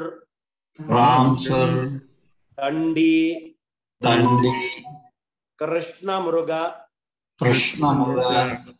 త్వక్ పరిధానః సర్వాన్ లోకాన్ ఆవయమానః కవిముఖ్యః పారాశర్వ్యః పర్వసురూపం వివృణోత్ నమోస్తుతే వ్యాస విశాల బుద్ధే ఉల్లారవిందాయత పత్రనేత్ర ఏన త్వయా భారత తైలపూర్ణః ప్రజ్వాలితో జ్ఞానమయ ప్రదీపః అని చెబుతూ నా వాణికి విరామాన్ని ఇస్తున్నాను. స్వస్తిక్ ప్రజాభ్యః పరిపాలయంతాం న్యాయేన మార్గేణ మహిం మహీషాః గోబ్రాహ్మణేభ్య శుభమస్తు నిత్యం. లోకాః సమస్తాః సుఖినో భవంతు. కాలే వర్షతు పర్జన్యః పృథివీ సస్యశాలిని. దేశోऽयं క్షోభరహితో బ్రాహ్మణాః సంతు నిర్భయాః. సముద్రం లాంటి మీ జ్ఞానంలో నుంచి మీరు ఎప్పుడు మాట్లాడినా కానీ ముత్యాల్లాగా మేము ఏరుకోవడానికి ఏదో ఒకటి దొరుకుతూనే ఉంటాయండి. కిందటిసారి కలిసినప్పుడు మీరు గాయత్రి జపం చేస్తున్నప్పుడు పూరక కుంభక రేచకాలు 142 143 అని చెప్పి మనం చాలాసేపు మాట్లాడుకున్నాము. ఆ తర్వాత దాన్ని చేయటానికి కుదిరింది మాకు. అలాగే ఇవాళ మాట్లాడుతూ ఉంటే మీరు గురువు కావాలంటే 12 పౌర్ణములు ఏం చేయాలనేటటువంటిది కానీ, లేకపోతే అసలు వ్యాసుడిని పూజ చేయాలంటే వ్యాసపీఠం పెట్టి ఎవరినన్నా గురువుని తీసుకొచ్చి చేస్తే వ్యాసులు ఎలా ఆనందపడతారనేటటువంటిది కానీ, లేకపోతే మనకి ఈ జలాలు వైదికం అనేది కానీ మీరు చెప్పినట్టు ఈ సత్సంగం పౌర్ణమి రోజు సత్సంగం అనేటటువంటిది మేము ప్రయత్నం చేస్తాం. పౌర్ణమి అనేది తీసేసేయండి, పూర్ణిమ అనే శబ్దాన్నే వాడదాం. అది మొన్న ఈ మధ్య నేను పౌర్ణమాస్యం అని వాడుతూ ఉంటారు కదా, పౌర్ణమి అన్నా. కానీ ఒక గురువు గారు పెద్ద ఆయన పౌర్ణమి అనే శబ్దం వాడకండి, పూర్ణిమనే వాడండి అన్నారు. ప్రతి పూర్ణిమ రోజు సత్సంగం ఏర్పాటు చేయడానికి ప్రయత్నం చేస్తాం, కనీసం జూమ్ లో అయినా సరే తప్పకుండా చెప్తాం. అలాగే మనకి ఇద్దరికి 2 క్వశ్చన్లు ఉన్నాయండి. కిషోర్ చామర్తి గారు ఒకటి అడుగుదాం అనుకుంటున్నారు. చెప్పండి కిషోర్ చామర్తి గారు. శివాయ గురువే నమః. నమస్కారం అండి గురువు గారు. వాసుదేవ నమో నమః. బాగున్నానండి. అయ్యా, ఇప్పుడు మనం ఈ గురువు పూర్ణిమ రోజు గురువుల్ని పూజించాలి అనే విషయం ఇంచుమించు మనకి చాలా మంది మనందరికీ తెలుస్తూ ఉంది. అయితే ఇప్పుడు నాలాంటి సామాన్యులకు వచ్చే ప్రశ్న ఏంటంటేనండి, ఇప్పుడు షణ్మతాలని ఆరాధించే గురువుల పరంపరలో ఉన్న వాళ్ళు చాలా మంది ఉన్నారు, ఆ విధంగా పాటిస్తున్నారు. కానీ ఎక్కువగా నాకు కనబడేది ఏంటంటే ఈ దత్త పరంపరలో కొంచెం రకరకాల గురువులు, రకరకాల అవధూతలు ఇలా ఎంతో మంది వస్తున్నారు. సో వారిని ఈ గురు పూర్ణిమ సందర్భంగా వారిని ఎక్కువ ఆరాధించడం జరగడం కనబడుతూ ఉంది. ఇలాంటివి జరుగుతున్నప్పుడు సామాన్యుడిగా నాలాంటి వాళ్ళు అది మనకెందుకులే అని చూస్తూ వదిలేయాలా, లేకపోతే వారికి చెప్పడానికి ప్రయత్నించాలా, లేకపోతే అది సరైనదేనా? ఇప్పుడు ఇది కలికాలం పక్కన పెట్టండి, అసలు ఇది కాన్స్టిట్యూషన్ కాలం. మనం ఒక రాజ్యాంగం అనేది ఏర్పరచుకున్నాం. ఆ రాజ్యాంగాన్ని బద్ధులమై ఉన్నప్పుడు బయట మాట్లాడే ప్రతి అక్షరము, నలుగురిలో మాట్లాడేటటువంటి ప్రతి అక్షరము ఆచితూచి కొలుచుకొని ముందరికి వెళ్ళాలి. మీరు చెప్పేటటువంటి మాట వింటారు అని నమ్మకం ఉన్న ఎవరికైనా మీరు మంచిని బోధించండి. మీరు చెబితే కూడా వినరు అనుకుంటే వాళ్ళకి చెప్పి వృధా. కాబట్టి మనం అందరం చేయాల్సినటువంటి పని ఏమిటంటే, మనం ఆచరిస్తూ ఉందాము. మనల్ని ఎందుకు ఆచరిస్తున్నారు అని అడిగినప్పుడల్లా ఈ విషయాన్ని చెప్పుకుంటూ వెళ్దాం.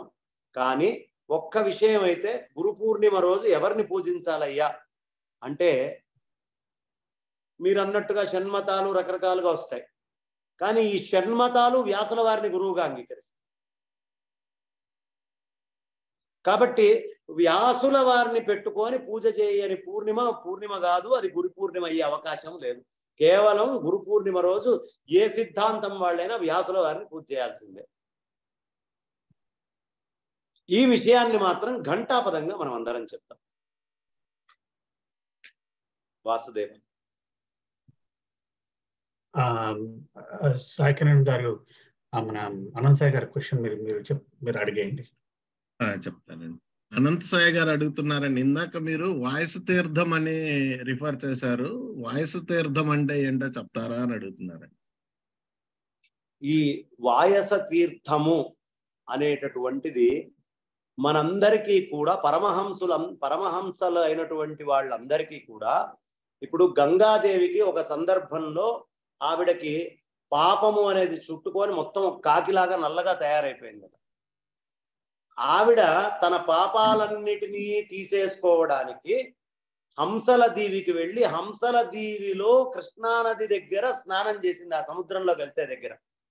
వెంటనే ఆవిడ పాపాలన్నీ పోయినాయి. ఆ వాయసానికి పాపాలన్నీ పోయి మళ్ళీ హంసగా ఎలా మారిందో, తెల్లగా శుద్ధ స్ఫటికంగా ఈ సమస్తమైనటువంటి పాప భాండాగారాన్ని మొత్తాన్ని తీసేసేటటువంటి వాయస తీర్థమని శ్రీమద్ భాగవతాన్ని అంటారు.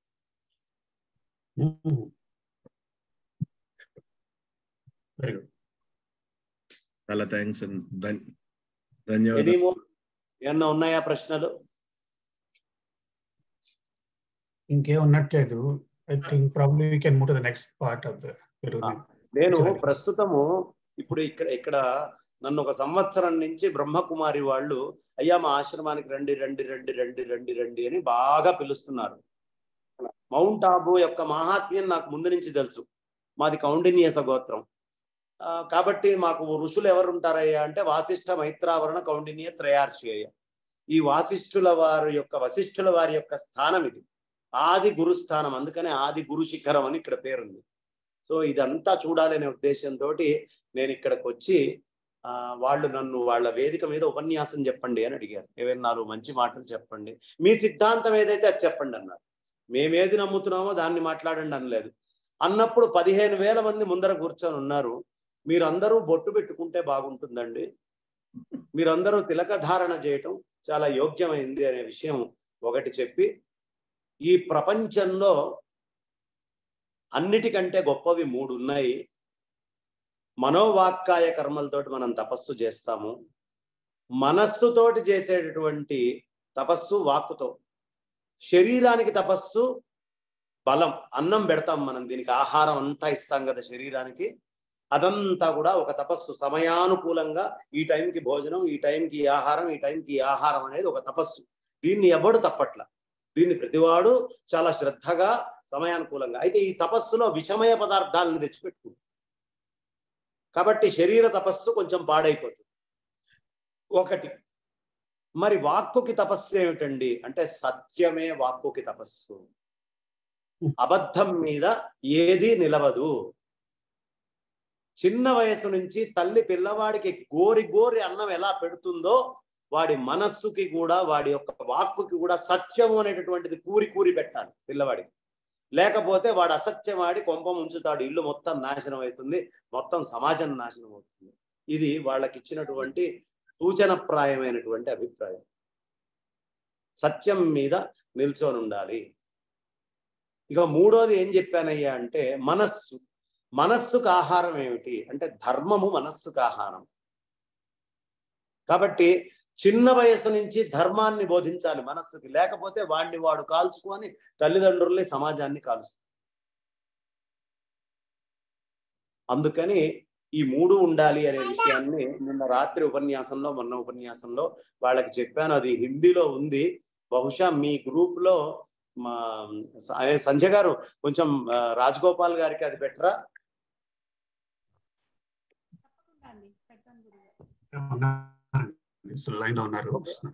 అని చెబుతూ, మీ అందరి అనుమానాలు నేను అనుకోవటం నాకు తోచినంతలో నేను చెప్పగలిగినంతలో చెప్పాను అని చెప్తూ, పూర్ణంగా చెప్పనందుకు అన్యథ అనుకోవద్దని చెబుతూ, చెప్పలేని పరిస్థితి ఉంది కాబట్టి ఇవాళ సోషల్ మీడియాలో కానీ బయట నా ఇష్టం వచ్చినట్టు నేను మాట్లాడలేను కాబట్టి నా మీద కొన్ని వేల కళ్ళు తదేకంగా చూస్తున్నాయి.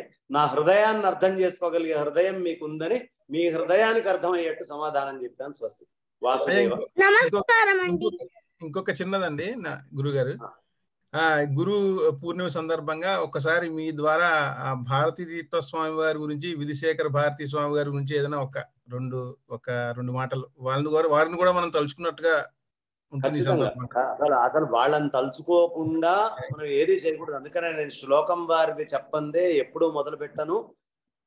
శృంగగిరిలో గురు పూర్ణిమకి చాలా విశేషంగా పూజ చేస్తారు. బియ్యం అన్ని పోసి నిమ్మకాయలు పెట్టి అందరినీ ఆవాహన చేసి గురువులందరినీ చాలా విశేషమైనటువంటి పూజ జరుగుతుందండి. భారతీ తీర్థస్వామి వారి గురించి ఒక్క ముక్కలో చెప్పాలి అంటే, ఇవాళ మౌనంగా ఉండి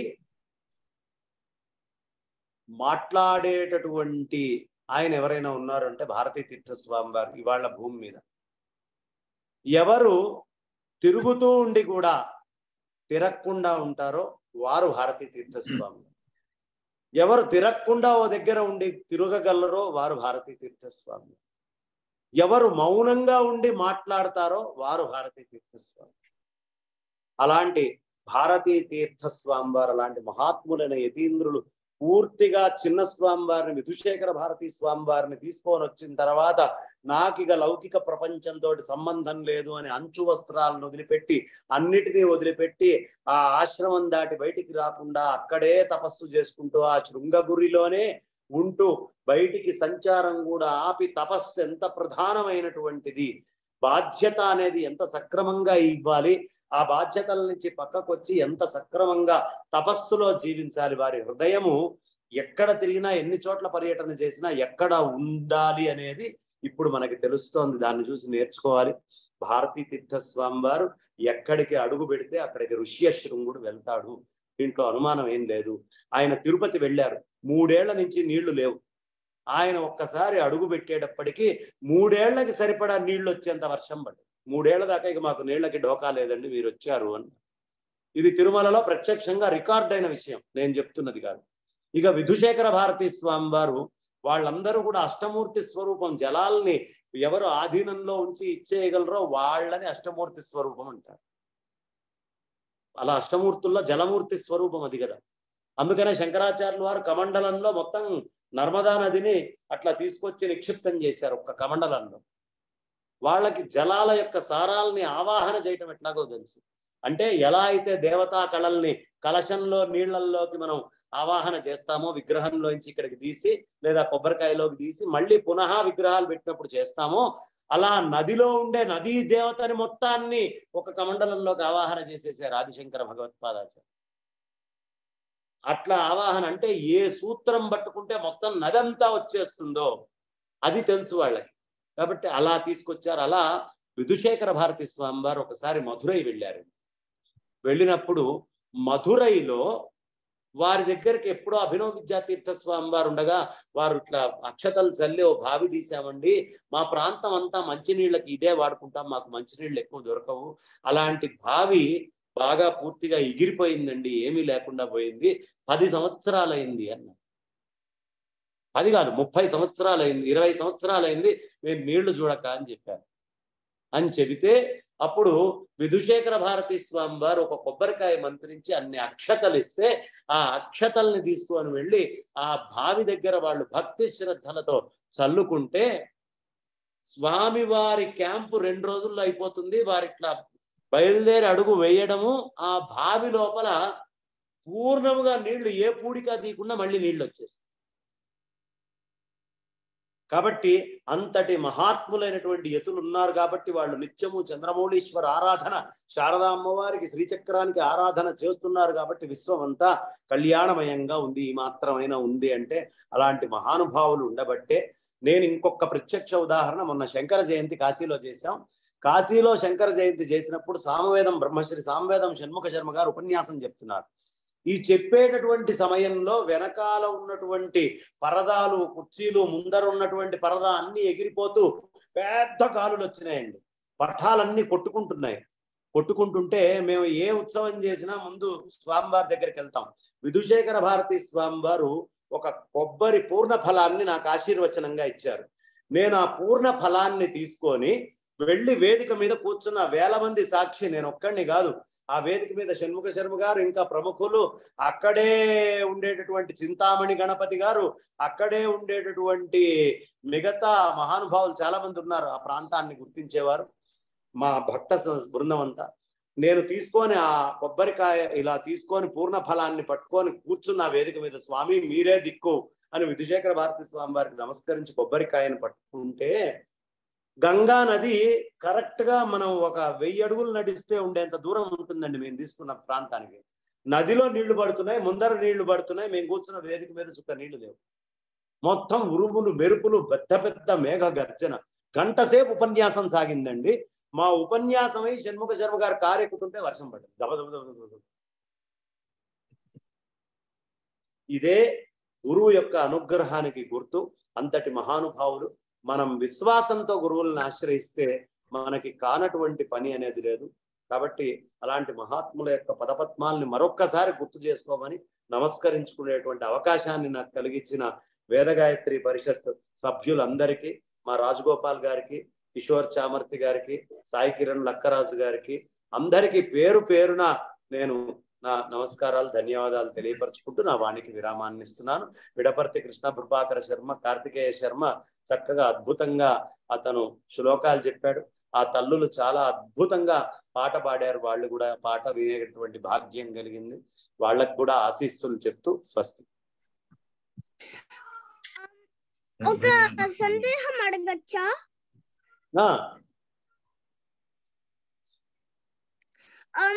మీరు 4 వేదాలు చెప్తే అక్కడ 3 వేదాలే ఉంటాయని, అక్కడ 3 ఆదిత్య హృదయంలో ఋగ్యజు సామపారగః అని 3 వేదాలే చెప్తారు. లలితా సహస్రంలో కూడా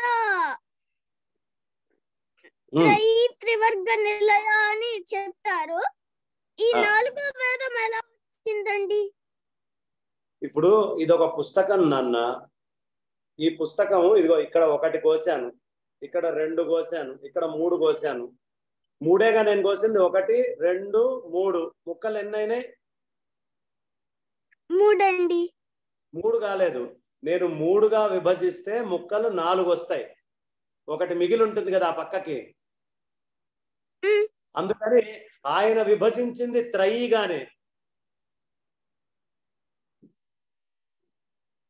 అర్థమైందా నేను అడిగింది నీకు? నేను చెప్పింది అర్థమైందా నాన్న? ఇగో ఇక్కడ కట్ చేశాను. ఇప్పుడు ఒక ఇక్కడ కట్ చేసా, 2వ ముక్క పక్కకు వచ్చింది. ఇక్కడ కట్ చేసా, 3వ ముక్క వచ్చింది. ఇక్కడ ఏం మిగిలింది? 4వది మిగిలిందా? ఆయన విభజించింది త్రయీగా, ఉత్పత్తి అయినటువంటిది 4. అందుకని త్రయీ అనే శబ్దం వాడినటువంటి దగ్గరల్లా 4 అని చెప్పుకోవాలి. ప్రధానంగా ఋగ్యజుస్సామ అనే త్రయీని ఖండిస్తే అనంతావై వేద కాబట్టి ఆ అనంతంలో ఒక భాగంగా మిగిలి ఉన్నటువంటిది ఆ 4వ ముక్క ఏదైతే ఆయన సమకూర్చుకున్నటువంటిది, మనకు అందించాల్సిన ద్రవ్యం అని సమకూర్చుకున్నది అందులో 4వ ముక్క అథర్వం.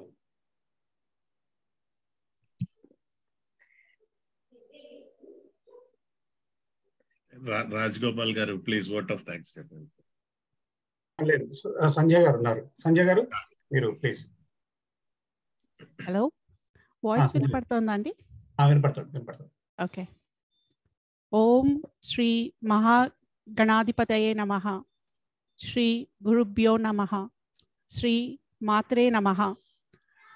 మనందరి ఆరాధ్య దైవం అయిన గణానన సమేత శ్రీ ఉమామహేశ్వర్లకు మనస్పూర్వక నమస్కారములు అందజేస్తూ, పూజ్య గురువుల పాదపద్మములకు నమస్కారములు. పూజ్య గురువు గారు వాత్సల్యంతో చైతన్యభరితమైన భాష్యము అందజేసినందుకు ధన్యవాదములు తెలుపుతూ, ఇంతటి గొప్ప కార్యక్రమాన్ని నిర్వహించిన వేదగాయత్రి పరిషత్ వారికి అభినందనలు, ధన్యవాదములు. అలాగే గోసేవ వేద పాఠశాల ప్రస్తుతం రాజమండ్రిలో ఒక క్షేత్ర నిర్మాణం చేయబోతున్న తత్వం చారిటబుల్ ట్రస్ట్ వారికి హృదయపూర్వక ధన్యవాదములు, అభినందనలు.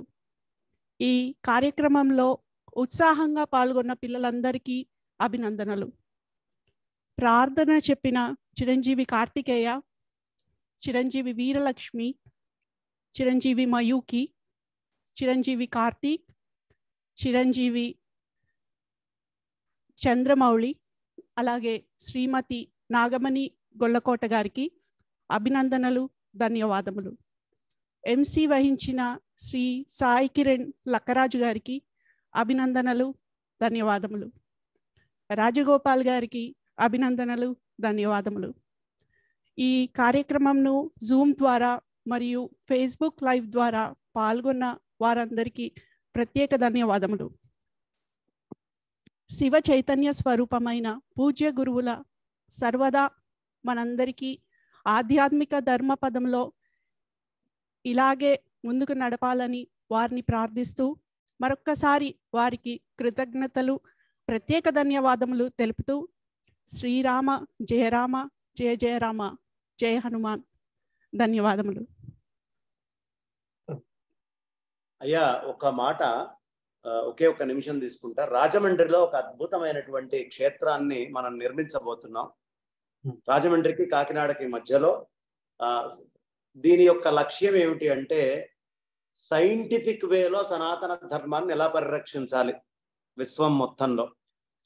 అందరికీ సైంటిఫిక్ అప్రోచ్ ఉంది, మనకు ఒక లాంగ్ టర్మ్ ఆలోచనతో సైంటిఫిక్ అప్రోచ్ తోటి మనం ఎప్పుడూ ధర్మ పరిరక్షణ చేసే ప్రయత్నం పూర్వీకులందరూ చేశారు, కానీ ప్రస్తుత కాలంలో తగ్గించేశాం. ఎవరి సంస్థ వాళ్ళది, ఎవరి దాకా వాళ్ళది, మేము మా ఇల్లు మా గోత్రం మా పేరు మా కుటుంబం దాకానే ఉంటుంది. కాబట్టి అసలు వీళ్ళందరినీ ఎలా కలపాలి, సైంటిఫిక్ అప్రోచ్, ఎలాంటి దాడులు మన మీద అవుతున్నాయి, వీటిని ఎదుర్కోవాలంటే 30 ఏళ్లకు ఉండాల్సిన పథకం ఏమిటి, ఇదంతా కూడా నిర్ణయిస్తూ ఒక ఆశ్రమాన్ని అద్భుతంగా కాకినాడకి రాజమండ్రికి మధ్యలో రకరకాలైనటువంటి దాడులు పెరిగినాయి కాబట్టి ఆ ప్రదేశం వేదంలా ఆ ప్రదేశం నుంచి ఆరంభం చేయాలి. ఎక్కడ ఇబ్బంది ఉందో అక్కడి నుంచే యుద్ధం చేయాలి. అందరూ హైదరాబాద్ లో సంస్థ పెట్టి ఇంకెక్కడో సంస్థలు పెట్టడం కాదు, ఎక్కడ సమస్య ఉందో ఆ ప్రదేశానికి వెళ్ళి యుద్ధం చేయాలనే ఉద్దేశంతో అక్కడ ఒక అద్భుతమైన రీసెర్చ్ సెంటర్ తత్వం చారిటబుల్ ట్రస్ట్ ఒక అద్భుతమైనటువంటి ఏర్పాటు చేయబోతున్నాం. విశ్వజలీనంగా తత్వం చారిటబుల్ ట్రస్ట్ తరఫున చేయబోతూ ఉన్నాం. నేను మా రాజగోపాల్ గారికి దీనికి సంబంధించినటువంటి పూర్తి డీటెయిల్స్ నేను అందజేస్తాను. దీన్ని విశ్వవ్యాప్తం చేసేటటువంటి ఒక సంస్థ కింద మనకున్న అన్ని పరిచయాల్లో ఒక కామన్ సంస్థ కింద ఈ తత్వం చారిటబుల్ ట్రస్ట్ ని తయారు చేయాలని, పూర్తి వైదికానికి ఒక ముఖంగా ఉండాలని ఆ తత్వం చారిటబుల్ ట్రస్ట్ లో తరఫున ఆ ప్రదేశంలో కట్టబోతోంది కూడా అగ్నిహోత్రుడి దేవాలయం. మొట్టమొదటిగా పంచాయతన సమేతం దేవతలు ఉన్నా, శంకరులు శారదా అమ్మవారు ఉన్నా, అగ్నిహోత్రుడికి భారతదేశంలో దేవాలయం లేదు. ఈ అగ్నిహోత్రుడికి అవసరమైనటువంటి దేవాలయాన్ని మనం ఇక్కడ రాజమండ్రి దగ్గర చక్కగా ఒక చెరువు ఉంది, చెరువు మీద మొత్తం మట్టిని తీసుకొని ఆ చెరువు మీద ఈ అగ్నిని కడితే మనకి పృథివీ, జలము, అగ్ని, వాయువు, ఆకాశము అనేటటువంటి పాంచభౌతికమైన ఈ తత్వాన్ని మొత్తాన్ని తీసుకొస్తూ క్షేత్ర నిర్మాణం జరగబోతోంది. మీరందరూ కూడా అందులో సభ్యులు అయి ఉండాలి అని నేను మనస్ఫూర్తిగా ప్రార్థిస్తున్నాను. ఇందులో ఏ ప్రతిఫలాపేక్ష లేదు, కేవలం సేవే పరమలక్ష్యము అన్నట్టుగా అందరం కలిసి ధర్మ పరిరక్షణ చేయాలి అని నేను కోరుకుంటూ సంస్థ గురించిన చాలా సూక్ష్మమైనటువంటి వివరం చెప్పాను. స్థూలంగా ఇది చాలా విశేషమైన ప్రాజెక్టు. ఇప్పటికే మనకి అక్కడ కట్టడానికి భూమి ఒక 4 ఎకరాలు సిద్ధమైంది, ఇంకో 6 ఎకరాలు సిద్ధం కాబోతోంది. తర్వాత దగ్గర దగ్గర ఒక 7-8 కోట్ల రూపాయల దాకా రొక్కము కూడా ఏర్పడింది ఇప్పటికే మనకి. ఇంకా దాన్ని విస్తృతంగా చేయాలని, భారీ స్థాయిలో కట్టాలని, ఒక సైంటిఫిక్ రీసెర్చ్ అప్రోచ్ తోటి ఉండాలి అని ఆలోచనతో పీఠాలన్నింటినీ కూడా ఏకీకృతం చేసే పాయింట్ కింద అది ఉండాలి అని కోరుకుంటూ ఈ సంస్థను ఆరంభం చేస్తున్నాం. మీరందరూ కూడా ఇందులో సభ్యులుగా ఉండాలని మన ఆస్ట్రేలియా నుంచి రిప్రజెంట్ చేస్తూ సాధ్యమైనంత మందిని కలుపుకుంటూ ఒక సంస్థని మనం తత్వం చారిటబుల్ ట్రస్ట్, దీనికి తత్వం అని ఎందుకు పెట్టాను అంటే ఇదివరకు ఆదిశంకర భక్త సమాజం అని ఉండేది. ఇక్కడి నుంచి ఏ చిన్న తప్పు జరిగినా ఆదిశంకర అంటుంటారు. ఆ మాట ఇక వినకూడదు, ఎవరి పేరు వాడటానికి వీలు లేదు అని తత్వం అని ఒక చిన్న ముక్కలో దాన్ని రిజిస్టర్ చేయటం అయింది. ఈ తత్వం చారిటబుల్ ట్రస్ట్ తరఫున రీసెర్చ్ అనే పదం వాడుతున్నాం అన్నిటికీ. అంటే నేను గుడి కట్టట్లా, రీసెర్చ్ సెంటర్ కడుతున్నా. ఎందుకు కడుతున్నానయ్యా అంటే ఎండోమెంట్స్ తీసుకోదు, చక్కగా రాళ్ల మీద పాలు పోస్తే ఎందుకు అరిగిపోతుంది, గుళ్ళు గాలికి రాతి కట్టడాలు ఎందుకు అరిగిపోతున్నాయి, ఇలాంటి రీసెర్చ్లన్నీ చేయడానికి మేము కట్టుకునేటువంటి రీసెర్చ్ స్టేషన్ అని పేరు పెట్టేదాన్ని అయ్యా. కాబట్టి ఘనంగా మనం అందరం కలిసి చేద్దామని చెప్తూ నా వాణికి విరామాన్ని ఇస్తున్నాను. స్వస్తి. ధన్యవాదాలండి, చాలా సంతోషం. మీరు ఎక్కడో ఉండి ఎక్కడో మీరు వేరే ప్రవచనాలకు వెళ్ళినప్పుడు అక్కడి నుంచి మాకు సమయం కేటాయించారు, చాలా సంతోషం అండి. మళ్ళీ మీతో టచ్ లో ఉంటాను. మీ కార్యక్రమాల్లో మమ్మల్ని కూడా చేర్చుకోండి, మేము మా చేతుల సాయంతో చేర్చుకోండి కాదు, అందరం కలిసి చేద్దాం. ఇది మనందరిది. వేదము కోసం ఏదైనా సరే పాటుపడి చేద్దాం. ఈ ఉపాధి శాశ్వతం కాదు, ఇది ఉండగా మంచి పని చేస్తే చేసిన పని శాశ్వతం, అది మన వెంట ఉంది. స్వస్తి. తప్పకుండా. నమస్కారం.